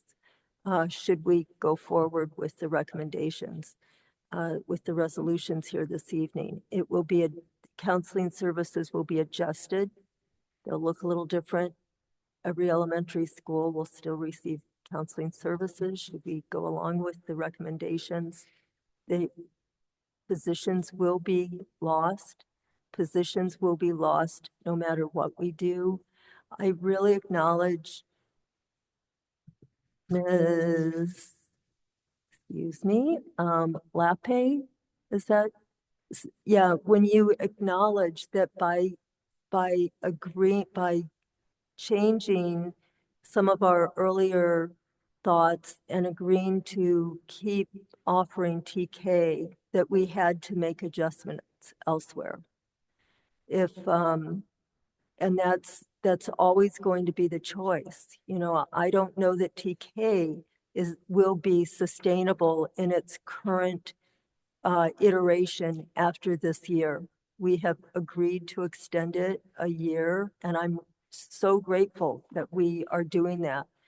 But that may not be sustainable. As Ms. Baltadano pointed out, we are looking at possibly huge decisions in our future based on federal funding, continued federal funding, as well as lack of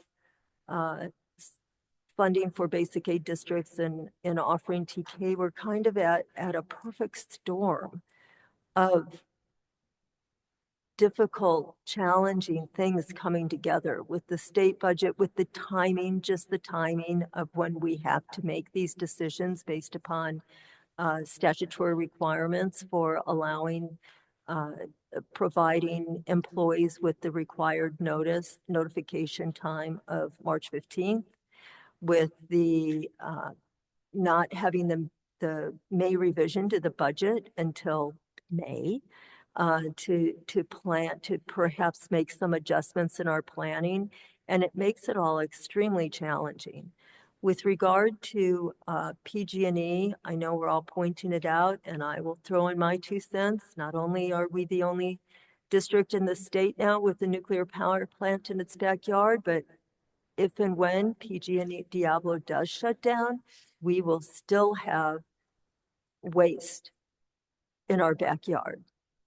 So that is a long-term risk that this community will be faced with. And there is no, as far as I know, there are still no plans for disposing of the nuclear waste that has accumulated at Diablo.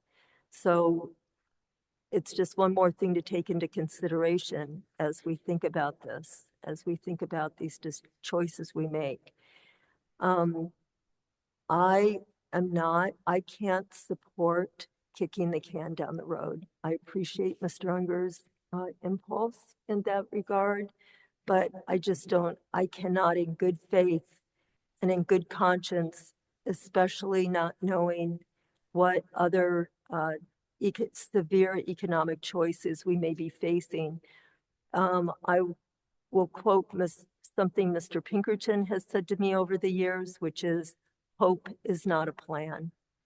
So if I can hope that the May revised numbers will come in strongly in our favor, and if that should occur, I'll be first in line to restore counseling to its present configuration.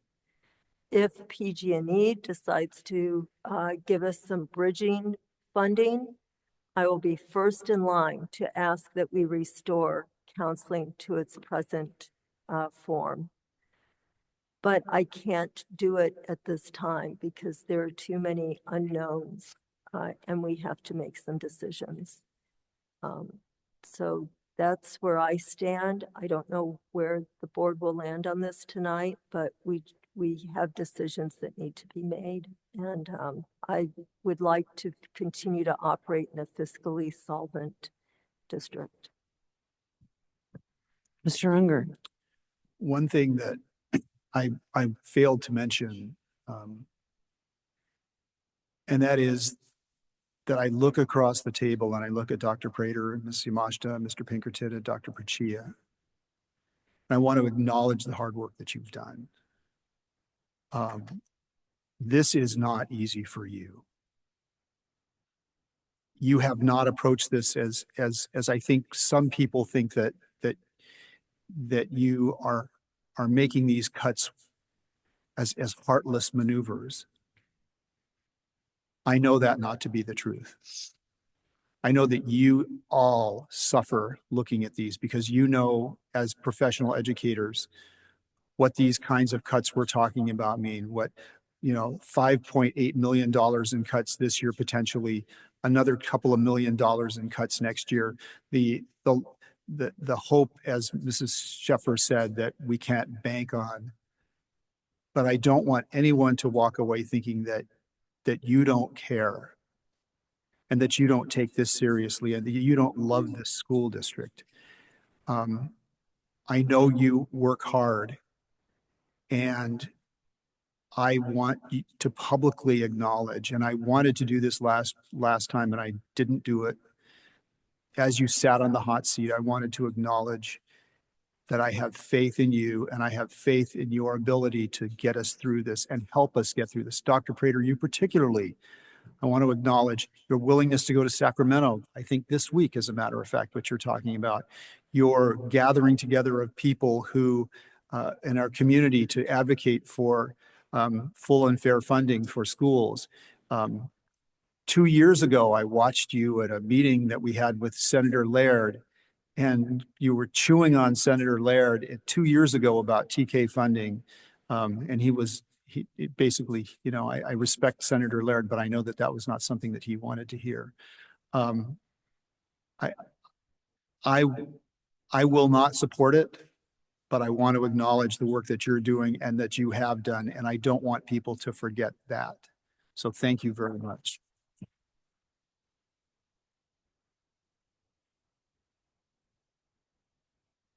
Okay, so that leaves me.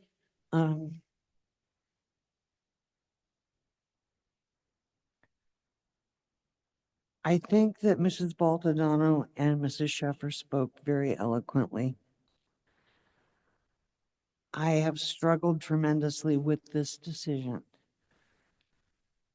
because my own children, my daughter was put together with a high school peer counselor in elementary school because she was not well integrated.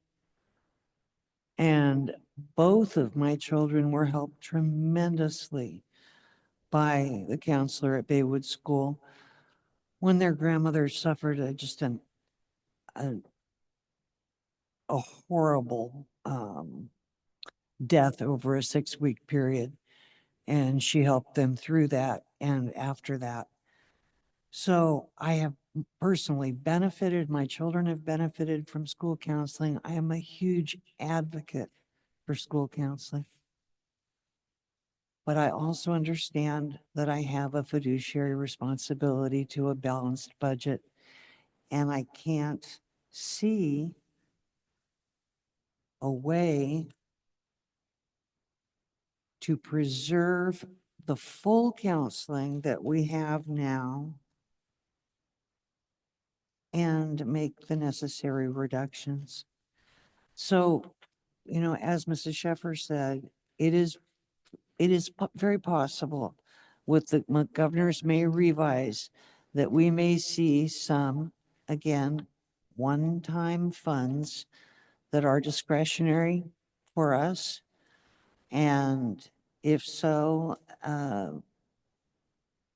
am certain that we will all be wanting to apply those funds to a full restoration of elementary counseling. But given the circumstances that we're in and the really, as people have mentioned, the uncertainty of what is going to happen to us federally, if the Department of Education is disbanded, none of us knows what will happen to special education funding, which is a very large portion of our budget. So I am going to support making these cuts that are proposed under this resolution with a very heavy heart, but with the knowledge that I believe I am doing the right thing fiscally to fulfill my responsibility as a trustee. So with that, if there's no additional comment, I am seeking a motion.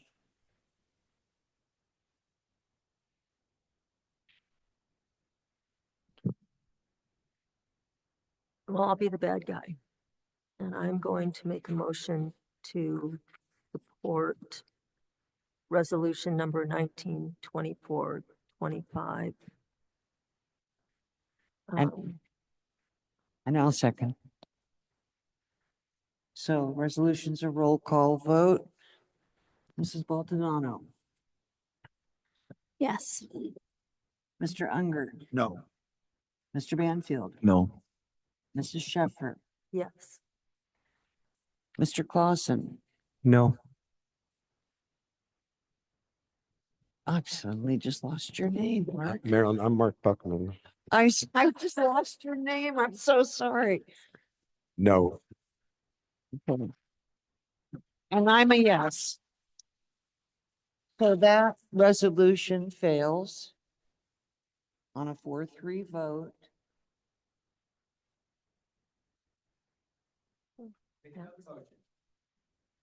Next is with regard to, oh no, we're voting on these separately. So we're addressing the next one. I'd like to make another motion, please. Sure. I'd like to move adoption of resolution 1924-25 minus the, let's see, are the other cuts in here? Okay, sorry, never mind.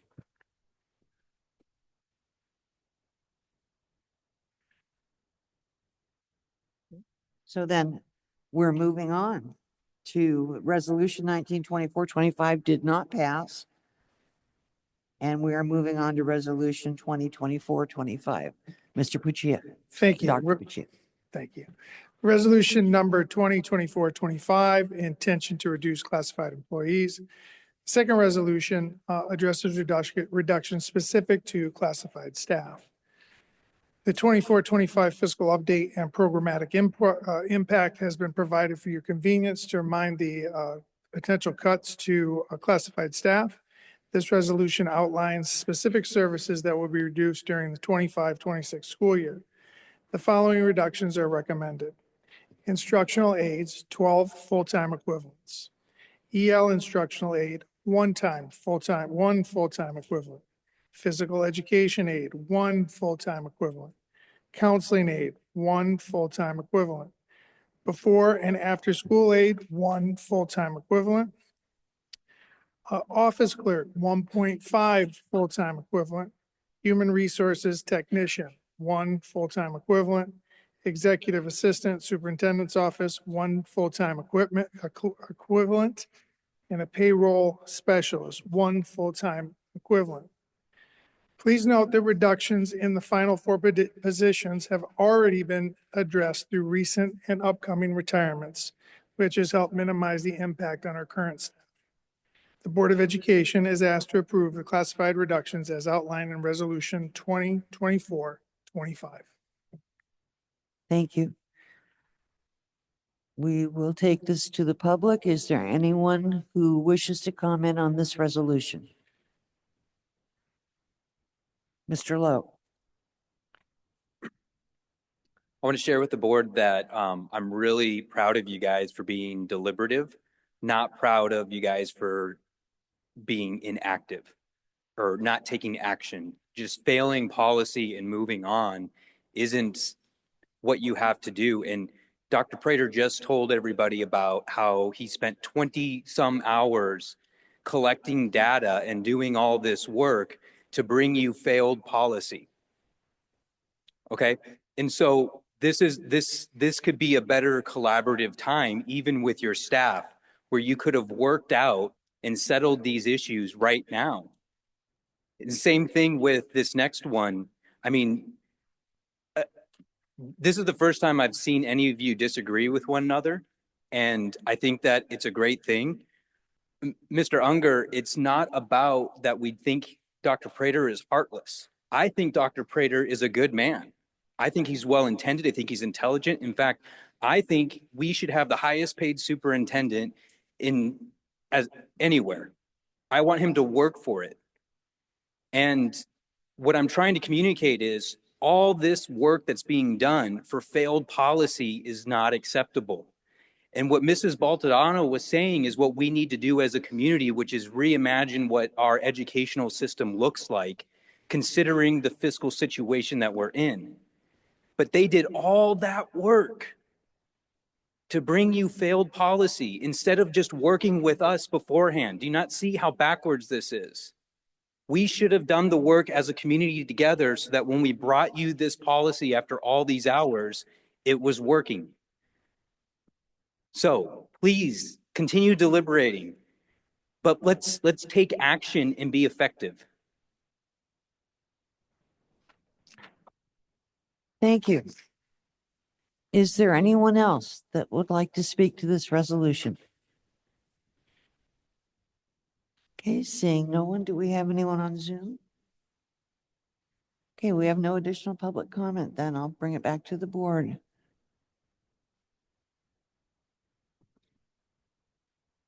All right, I don't see any. Mr. Clausen? I was going to make a motion that we approve item 9.02, resolution number 2024-25. A motion by Mr. Clausen and a second by Mr. Buckman. Mr. Clausen? Yes. Mr. Buckman? Mrs. Baltodano? Yes. Mr. Unger? Yes. Mr. Banfield? Yes. Mrs. Sheffer? And I'm a yes. That passes 7-0. Moving on to item 10.01, the 2024-25 Local Control Accountability Plan, also known as the LCAP Mid-Year Report. I believe that's Mrs. Yamashita.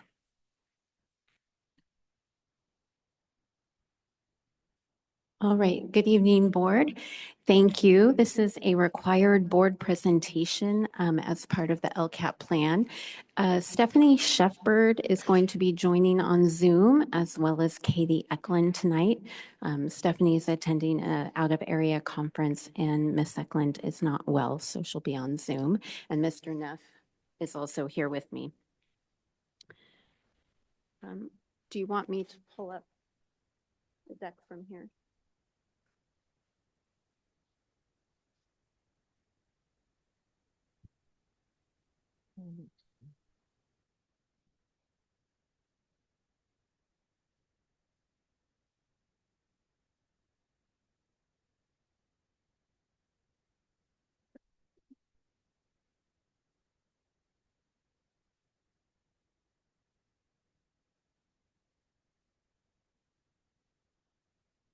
Thank you.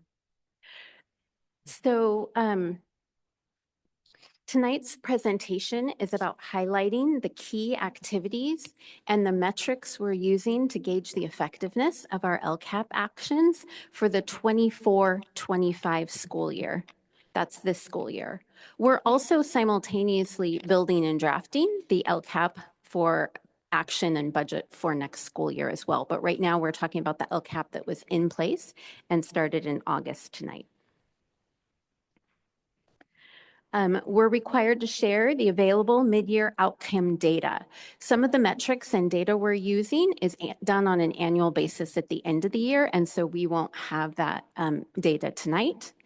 And then also same thing with our mid-year expenditures and implementation data. Some of it hasn't been completed yet because it's obviously a year-long plan. Ms. Eklund, are you available to join on Zoom? Yes, I'm here. Okay, for the LCAP and the budget, when we first do the budget adoption, we do our total LCFF funds known at the time. This is property taxes and any state funding. And based off of that, we are, through the LCFF calculator, we are our calculation for supplemental and concentration grant fund allocation. It's a mandate by the state of how much we are to put towards our LCAP. And so our state mandate is 6.6 based off of our total LCFF funds. It's a percentage calculation through the calculator.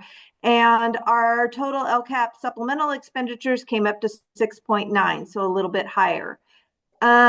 At first interim, we adjust our total LCFF revenue funds for our property tax adjustments. And as you know, from our first interim presentation, we had an increase in property taxes around 1.2 million. But our LCFF supplemental and concentration allocation, the state mandate part does not change. That is a point in time that you're building in your LCAP budget off of and what is approved by the COE. However, when Stephanie and I and Dan are going through the LCAP, as the year goes on, or salaries, if there is slight changes because we're using projection numbers in June, and as we find out the positions are filled and who's in those positions, salaries can change a bit. So our current at first interim LCAP budget was just over $7 million. So not a huge increase, but again, we're at the state mandated level of 6.6.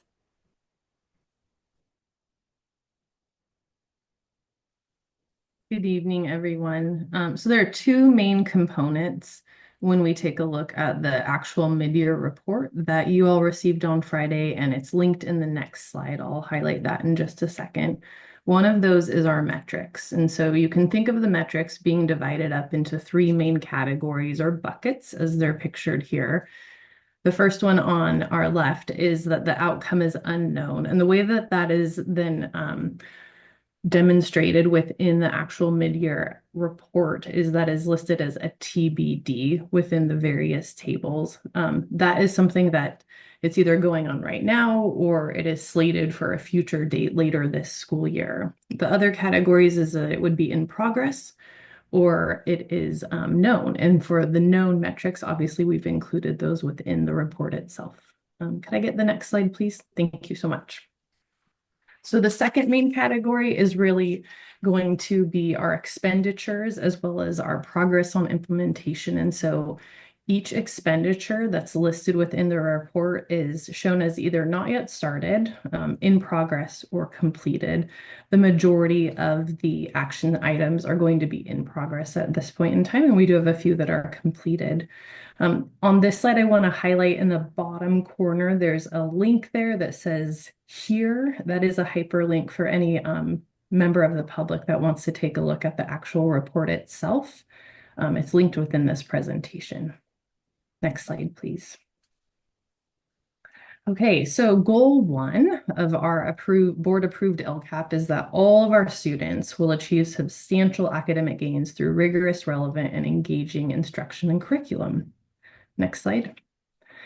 And so here, what you'll see are just a few of the metrics highlighted. So we have a total of 16 different metrics within Goal 1 in and of itself. And so we've pulled out about a quarter of those for you to take a look at. And because Goal 1 is looking at all of our students, you're going to see big picture data here.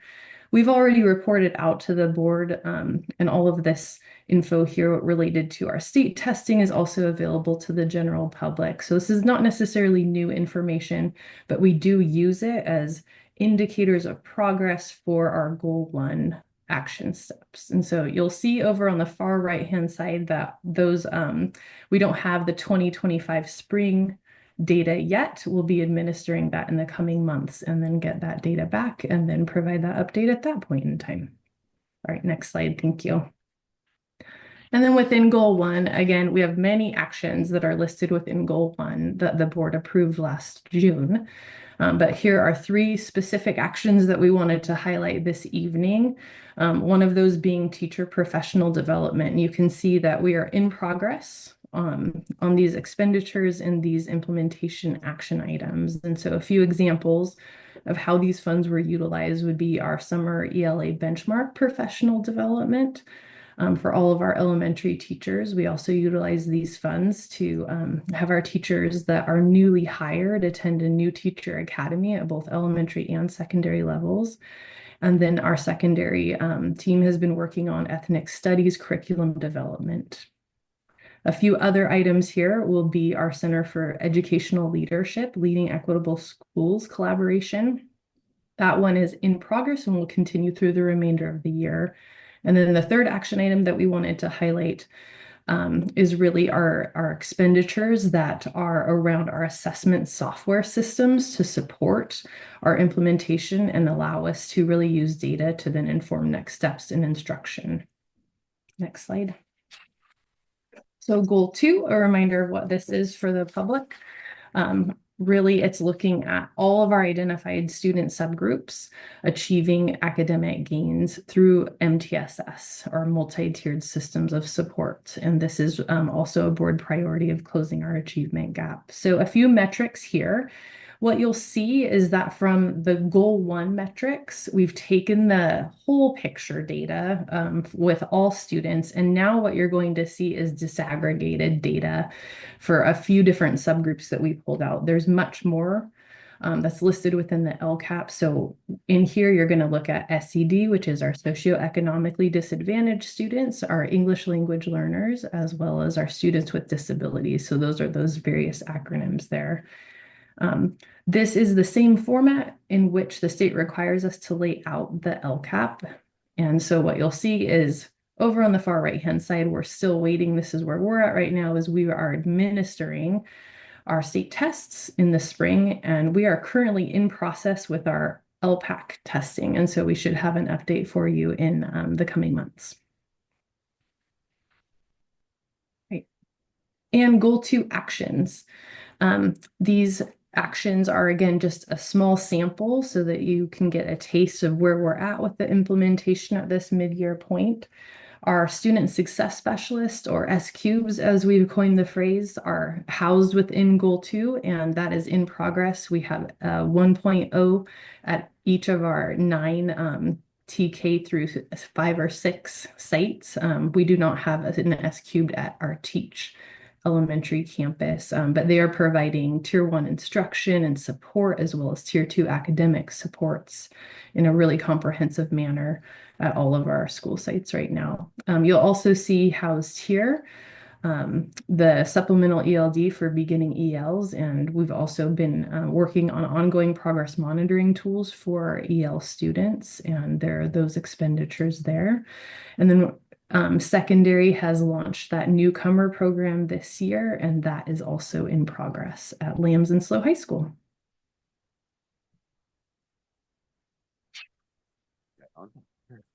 Good evening, everyone. I'll continue along highlighting goals number 3 and 4. So goal number 3 is the intentional culture of care with a focus on social and emotional wellness and parent connectedness. And so There we go. Sorry. Looking at some of the metrics we look at is student engagement, which is typically measured in attendance. So we look at chronic absenteeism as something we've been looking at, as well as then kind of conversely attendance rates. Utilizing our Youth Truth data, this we've been doing for quite a while, as well as suspension rates. And so most of those data points will come up at the end of the year. We do have Youth Truth data, so you can see where we're at with that, where high schools made that goal actually already. We'll see what the end of the year data is for elementary and middle school. See, it's kind of flatlined for the most part across the last couple of years. But in some of the in the other areas, we have made some gains. And so our goals are to continue making those gains with chronic absenteeism going down and then attendance rates going up, as well as suspension rates going down, especially in our subgroups. And then looking at those action items, reporting that. So we have counseling and support in there. We have our wellness centers that are open at both high schools working this year. And then we've done work with our DLAC and ELAC groups and bringing in Disciplina Positiva, as well as CABE conference attendance, which is around parent education, supporting both our EL and SED families. Goal 4 is specific to Pacific Beach and looking at their college career readiness, looking at expanded STEAM and CTE courses. And so with that, over time, trying to increase that metric. If you think of those colors, right, going from red, we want to get to orange, which is then looking at dual enrollment, which is one of the factors in college and career readiness that is measured by the state. And so those will be end of the year metrics as well. And so those are TBD at this point. Some of the things that are going on at Pacific Beach that Chris and his team, or Mr. Dowler, principal and his team, are working on is having a part-time construction teacher there, as well as working on getting medical workplace readiness teacher, some cosmetology work teacher, and then support for driver's education.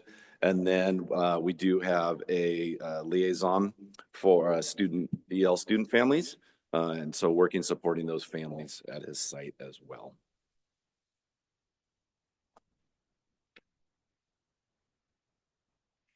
So in closing, this year has provided great opportunities and also a few areas of challenge. We're super proud as a team. There were 52 action items, 9 have already been completed and 38 are in progress, but we do anticipate by the end of the school year having been able to implement every action. We do have increased levels of attendance rate and the subsequent decrease in levels of chronic absenteeism. Overall, for all students, but also each subgroup is continuing to move in the right direction, albeit slow and steady. We also have increases in our A through G completion rate and a decrease of our suspension rates, again, on the all students, but also in looking at the student subgroups mentioned in the LCAP. Some of the lingering challenges remain about shrinking the achievement gap between our identified subgroup students and non-SED students. That is occurring in our school district at some of our schools already, but it's not standard across all of our sites. And we also want to keep our eye on and continue to look at the students' reported feelings of engagement as measured by Youth Truth at the elementary and middle level. That kind of took a weird wobbly step backwards this year, and want to continue to focus on engagement of those groups. But overall, we're committed to implementing all of the LCAP actions to provide necessary services to our students. And we want to sincerely thank the hard work and dedication of all our employees every day at the schools that do this excellent work. So the team is available to answer your questions. Mr. Buckman. So Lisa, I know that, excuse me. I know that, maybe you should come back. I know that gathering public input is important. Can you just estimate how many hours of input that you've done? More than 24? Yeah, More all, than all, 48? all the input that we've had here in public comment and the budget town halls and all of those will also be information that's included in the ultimate LCAP as we develop it moving forward. Next month, we do have a board presentation scheduled about the creation of the new currently under development LCAP, and we'll share with you our increased official survey participation and what our first meetings with the LCAP Parent Advisory Committee has been, et cetera. And then my understanding is that is it 3 specific subgroups that the LCAP really focuses on? There Foster home. are generally the 3 socioeconomically disadvantaged English learners, foster homeless youth, and we have to write goals related to special education students as well. Okay, thank you. Is there any additional board comment? I realize I should have gone to the public. Is there any public comment on this LCAP information? Mr. Lowe. Good evening. I realize I'm a frequent flyer tonight, so thank you for your patience with me. Only because we talked about feedback, Mr. Buckman, you asked that question that I'm now going to confront you guys again. I see our district leaders working really hard to put in the time to collect input. But what I'm saying is it's not necessarily accurately being reflected in the policy decisions that are being put before you. Okay, I don't think that they're taking our information and lying to you. I think that they don't understand how we view the world. Okay, and so I know there are some other, with the LCAP especially, and Jackie and I last year were really harping on the district about community engagement. And one of the things that I discovered was some of the feedback that goes into the LCAP, excuse me, people who are giving that feedback don't realize it will impact the LCAP. And so when we went to listening sessions at Laguna Middle School last year, I asked the facilitator, well, what is this information even being used for? And so what I think is really important when you guys are collecting data and getting feedback is making sure that people understand what their input will be used for before you're asked to give it to them. Okay, so if you're going to collect LCAP data and use it for the LCAP, which determines $6 million worth of funding in our district, then you should let people know that their feedback is going to only be used for that. Does that make, okay. So just how we're using data and collecting it is really what my frustration has been with the entire board, all you guys' resolutions tonight. It's just the way that you're doing this seems backwards to put in the work, go back and forth. It's indication that you're not working well with the community. So thank you.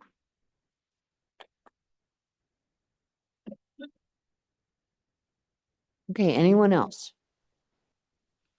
My hand is up. All right. Now we're finishing. Our protocol is to take the people in the room first and then go to Zoom. And I see your hand up. So, and I never can pronounce. Would you pronounce your last name for me? Abisher. Thank you. So Elizabeth Abisher.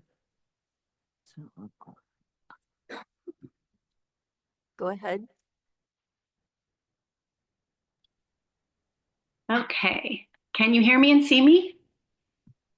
We can hear you. Okay, that's enough. I'll turn. My name is Elizabeth Abisher. I am the EL specialist at C.L. Smith Elementary School. I'd like to speak a little bit to the process of collecting information from parents. In this particular year, there has not really been an effort from my perspective to reach out to the English learner community. In years past, we've had people make presentations at our ELAC meetings.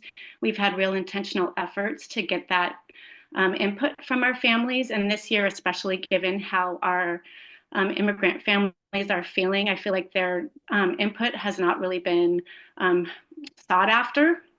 Just want to speak to that. The other thing that I notice, and I understand that we need metrics in order to see how we're serving our populations and how this LCAP money is being used. But from my perspective, I feel like we are assessing our students to the point of they're feeling stressed out. Like I'm currently giving the LPAC test to my English learners, but I'm also being requested to do progress monitoring for them. I'm pulling them out of classes where they're being assessed in their classrooms. And so I feel like we as a district could use, I don't know how, but I'd like to think, how can we really, is there anecdotal, is there a different way that we can monitor how the spending is besides assessing our students? Because I'd like to speak to their social emotional health. It feels like they are just over assessed. And there are other ways that we can monitor their progress. And I would love to participate in thinking of what we can do to make them feel good being at school and not like they're constantly in front of a computer screen being assessed. So maybe, I don't know if there's a different way that we can monitor them. Thank you. I don't see anyone else's hand raised on Zoom. Okay, then. Let's see, we'll move on from the LCAP to item 10.02, the CSBA Delegate Assembly Ballot. Yes, thank you, Mrs. Roger. This, each year, we typically have a board vote on a CSBA delegate that doesn't necessarily always represent us, but it represents the county. And tonight, I'm asking you to to approve Cheryl Parks, who is the only individual nominated for this sub-region 9C. And she is a former executive assistant in the Templeton Unified School District. And so I've known her through the years. She's seems like a really great person. Now she's on the board in Templeton. So I'll leave it to you. Okay. I am seeking a motion. Oh, is there anyone in the public that would like to speak to this delegate ballot? Seeing no one, then is there anyone on Zoom? Okay, then I am absent board comment. Mr. Buckman. Thanks. I'm really happy to see Cheryl Parks' name coming before the board. I worked with her for years when I was at the County Office of Education. I think she's going to make a tremendous asset because she's bringing all the perspective of a board member, but also the perspective of an executive assistant. So I'd like to nominate that we vote for Cheryl. A second? And I'll second that. So I have nomination by, a motion by Mr. Buckman, a second by Mr. Unger. Mr. Buckman? Yes. Mr. Unger? Yep. Mrs. Baltadano? Yes. Mr. Banfield? Yes. Mr. Clausen? Yes. Mrs. Sheffer? And I'm a yes, so that passes unanimously. Item 10.03, Measure C22, leaseback, sublease, amendment number 1, setting the guaranteed maximum price for the Los Ranchos Phase 1 modernization project. Mr. Pinkerton. Yeah, let me pull it up real quick.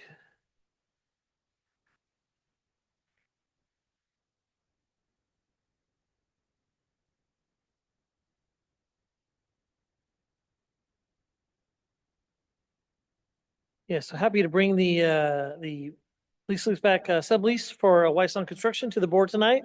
We this actual GMP was $600,000 less than we had anticipated in our overall budget, so it came in under, which was great to see. In terms of the work itself, this is basically the kindergarten. It's 4 classroom building. It's right in the front of Los Ranchos. It extends all the way out around that building. So in terms of decorative fencing, almost all of the concrete around that building gets redone. So two reasons why. One is just for the, the ADA pathway accesses, throughout the campus, right? But it seems like every time we touch a building, like all the sidewalk area around doesn't meet the 2% slope and has to be redone. So it's hard because when you walk around, when the normal person walks around and looks at like these perfectly good concrete around buildings that we're basically demoing and redoing, but it's once we touch the building, we have to do everything, right? Bring it up to today's code. So that's probably one of the larger areas in terms of this. And then the other part is too, this building, when it was, sometime in the 70s or 80s, when they worked in the building, they actually took out some interior walls. And so those kind of address the shear wall aspect inside the building itself. So we're having to go in and actually add some footings in both inside the building as well as around the outside as well. So this is an area that we're seeing with all of our buildings that are going through modernization right now. The amount of structural foundation work that they're basically making us do through this process is definitely having an effect on the overall budget of our projects. But again, in this case, Wysong Construction came in a very low bid, 9.86 or 8.5% in terms of his bid for his work, right, through this project. So, which is great. Almost all local contractors, local subs throughout. So that's another positive part of this GMP that I bring forward to you tonight to move forward with. So again, we're excited to get work starting at Los Ranchos. The teachers have moved out. It's always hard to have a building that's, nobody's in it, right? And they're in kind of these interim spots. So we look forward to Mr. Wysong getting started on this project.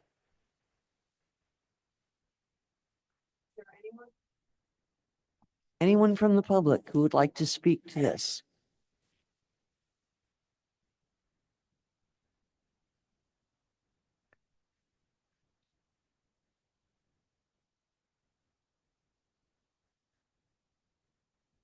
Hi, everyone. Emily Goodman. I have Monarch Grove family. Don't need to go through all my children. I feel like kind of the heat of this evening has settled a little bit and the room has dissipated, so I'm feeling more comfortable speaking. And I am actually speaking on this item. When the TK announcement came out a month ago, and I recognize we're way past that now, my 11-year-old daughter at Monarch Grove says, "Mom, why would they cut TK when they just built all these brand new kinder classrooms?" And I explained to her there's different buckets of money and this is for that and this is for that. And, I'm watching these budgets and I'm not saying don't approve it. I'm just saying we find ourselves in a new moment where the old way we did things is not going to work for the next decade or however many years we're showing budget deficit without PG&E money. And I'm committed to working really hard to find revenue sources. Because as Lisa also explained to me, it's not your job to find revenue. It's your job to figure out how to spend revenue. But we do not have PG&E money in our budget. And I know this money can't get spent on teacher salary and services. But watching this budget come up and remembering that conversation with my 11-year-old daughter, seeing 4 new kinder classrooms go up at Monarch to make way for TK classrooms that we don't know if we're going to be able to sustain next year. And we're about to approve $190,000 on TK furniture, which great, let's spend it. I understand the need for it. But I just want to, in a friendly, non-confrontational way, say we really need to work together to get left hand talking to right hand here. And if we're spending this amount of money on kinder classrooms to make room for TK, if it doesn't make sense to an 11-year-old and we're all doing our homework to catch up here, let's go back to the drawing board and make these buckets of money work better. I know this is a little past the moment, but again, these big numbers, we're talking about giant numbers and saving. How did he say we came under $600,000? Great. I know that's not our counselor money, but it feels like our counselor money, but it's not, so it just feels like we're at a changing of the guards where there are some rules and regulations in different buckets, but I feel like there's some barriers that can get broken down here and the drawing board can be recreated. I'm not asking you to do it because I know that's not your job. And I don't think it's your job, but maybe it is your job. But then I wonder whose job is it? I don't know. So that's my question.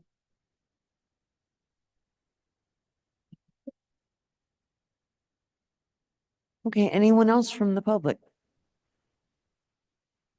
Seeing no one and no one on Zoom, Mrs. Dawson? Okay, I'll bring it back to the board. Mr. Unger?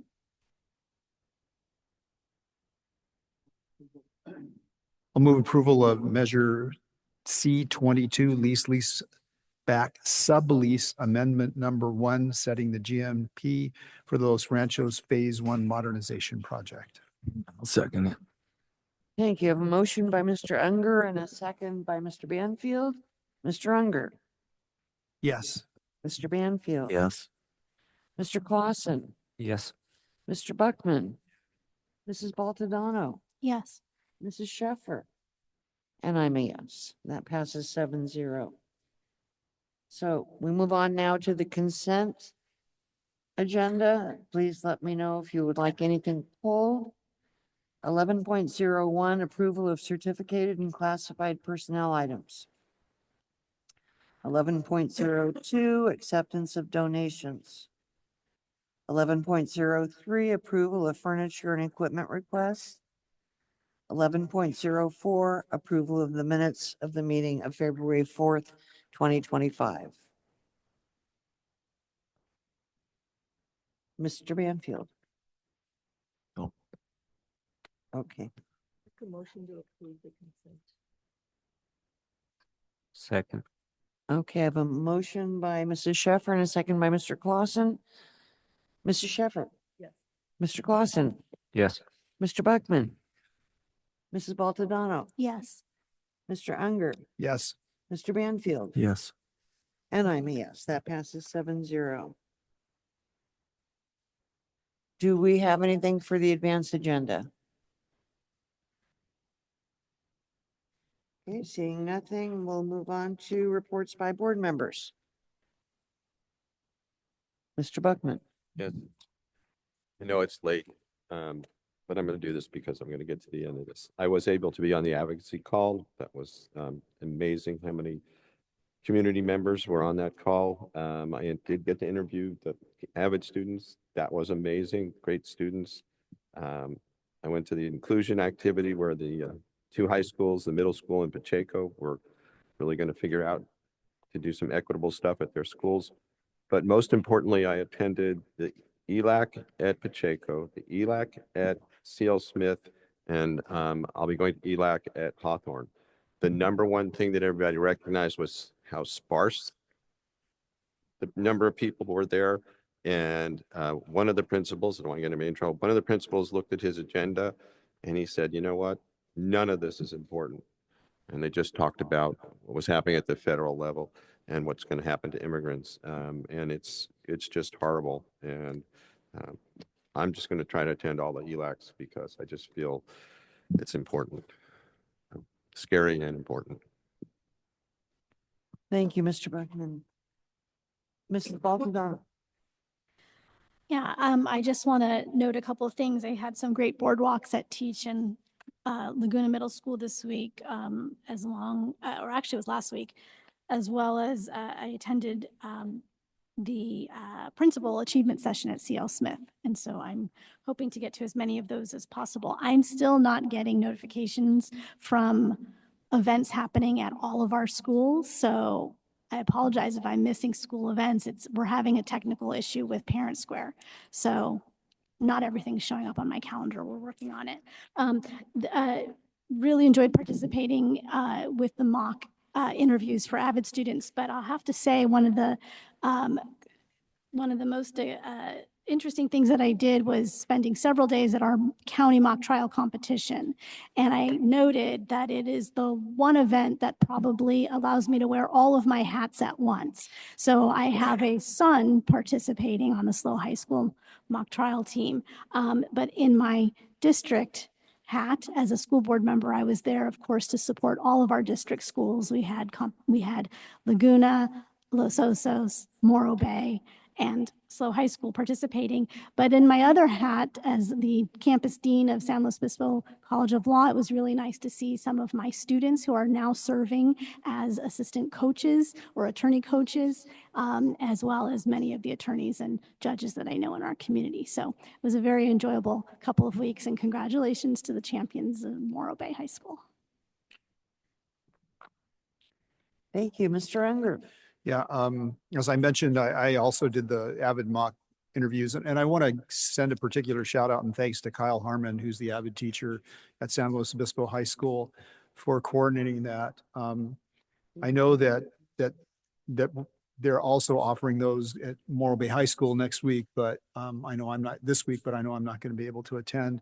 And shout out to Blair Brinkman there, who's a phenomenal teacher as well. I also want to thank Desiree Dellinger, who accompanied me around San Luis High School and took me into some really wonderful classrooms. It's amazing to see the work that they're doing and the engagement that the teachers have with the students. I particularly love seeing the students working in groups, as opposed to sitting in rows quietly, staring at the teacher and listening to the teacher drone on. To Mr. Buckman's point about the ELAC meetings, my wife attended an ELAC meeting here, and typically I think they have pretty good attendance, and I think there were only 2 families that were here, and I believe that families are scared, and that this is the product of what we're seeing today, and I think we as a district, when was it, back in November, when we passed our resolution of safety for our students, that's important. And I think it's important that we continue to show that support for all of our families. Thank you. Mrs. Shepherd. Thank you. As we're talking about our concerns for our students who are marginalized in various ways, or our immigrant students, I wanted to just point out that I have been attending CCC4, Central Coast Coalition for Inclusive Schools meetings for the last few years. I attended an event that Cal Poly had on helping a forum. There were about 300 people there, I think, across the county, on helping our immigrant students,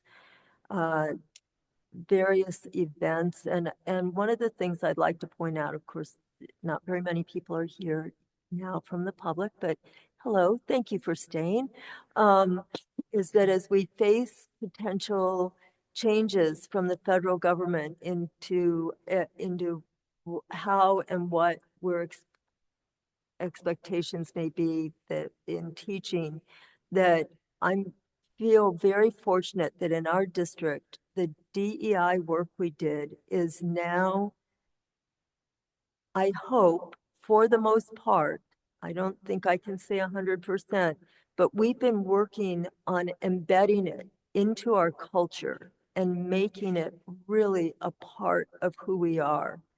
So if the words are taken away from us, that to a point where we say we can't achieve funding, we aren't invited to have funding if we use some of those words, that it has become a part of who we are. And I hope that that continues and that we pass that along, so that we have worked diligently and proactively in this district in particular over the last several years to really make it a part of who we are, our cultural competence. We're not there 100%. I don't want to fool anybody into thinking that there are no, biases of any kind, because that the day that's achieved, it will really be a different world. But that we take this very seriously, and in our efforts that we've worked so hard at over the last several years, that our students, I think, will benefit to an extent that many in other parts of our state, and certainly in other parts of the country, will not have the opportunity to realize. So I know that, it's very strange to think that those efforts may have to kind of go underground now, but that they're there, they exist. We have a board that believes in these efforts and will do all we can to continue them in whatever form that may have to take. Mrs. Sheffer, can I just, on that note, Dr. Prater, what I would just, while you're speaking, there's so many things happening around us and to us, but I want to share a beautiful experience from our Common Ground Advisory Task Force last week. And in that group, there's 2, maybe 3 high school students participating. And this particular night, we were talking about our work with making sure all kids feel included, have a place at the table, and most importantly, feel visible and safe when they're going through school and on campus. And one of the objectives, the ask that I had from that particular group that evening was, what recommendations do you have for me that I can then share with the board in writing as we approach the LCAP timeline? And everyone weighed in, each person weighed in, and it was great. And except for this one student, slow high student. And she's quiet, painfully shy. So I make sure I call on her every meeting, at least once, just so I can hear from her, because she's brilliant and she's wise. And when I asked her what advice she has for us, for me, she said to me on the note that you were just mentioning, that over the past several years, what she's noticed is that teachers and administrators are openly talking about, intentionally talking about being inclusive of others, being engaged with others in a non-judgmental way, and really caring for each other. And she said what the deeper concern among her peers and among students is that those conversations will go away because it's now socially unacceptable. And she worries that the blanket that they've been wrapped around, that she feels has positively influenced the mean talk that is out there, to make it less so. She worries that when those conversations go away, because it's now no longer okay to have those conversations, that she worries, and her peers worry, that the mean talk will begin again, is how she phrased it. And she said, I hope that doesn't happen. So what you're saying is prescient and really important, that we continue to have these conversations about including all kids in a way that allows them a voice, puts them at the center, puts them at the table with all other kids, and does it in a safe way. And that's what I think is something we're going to really need to engage in as we move forward. thank you, Dr. Prater. And with that, this meeting is adjourned.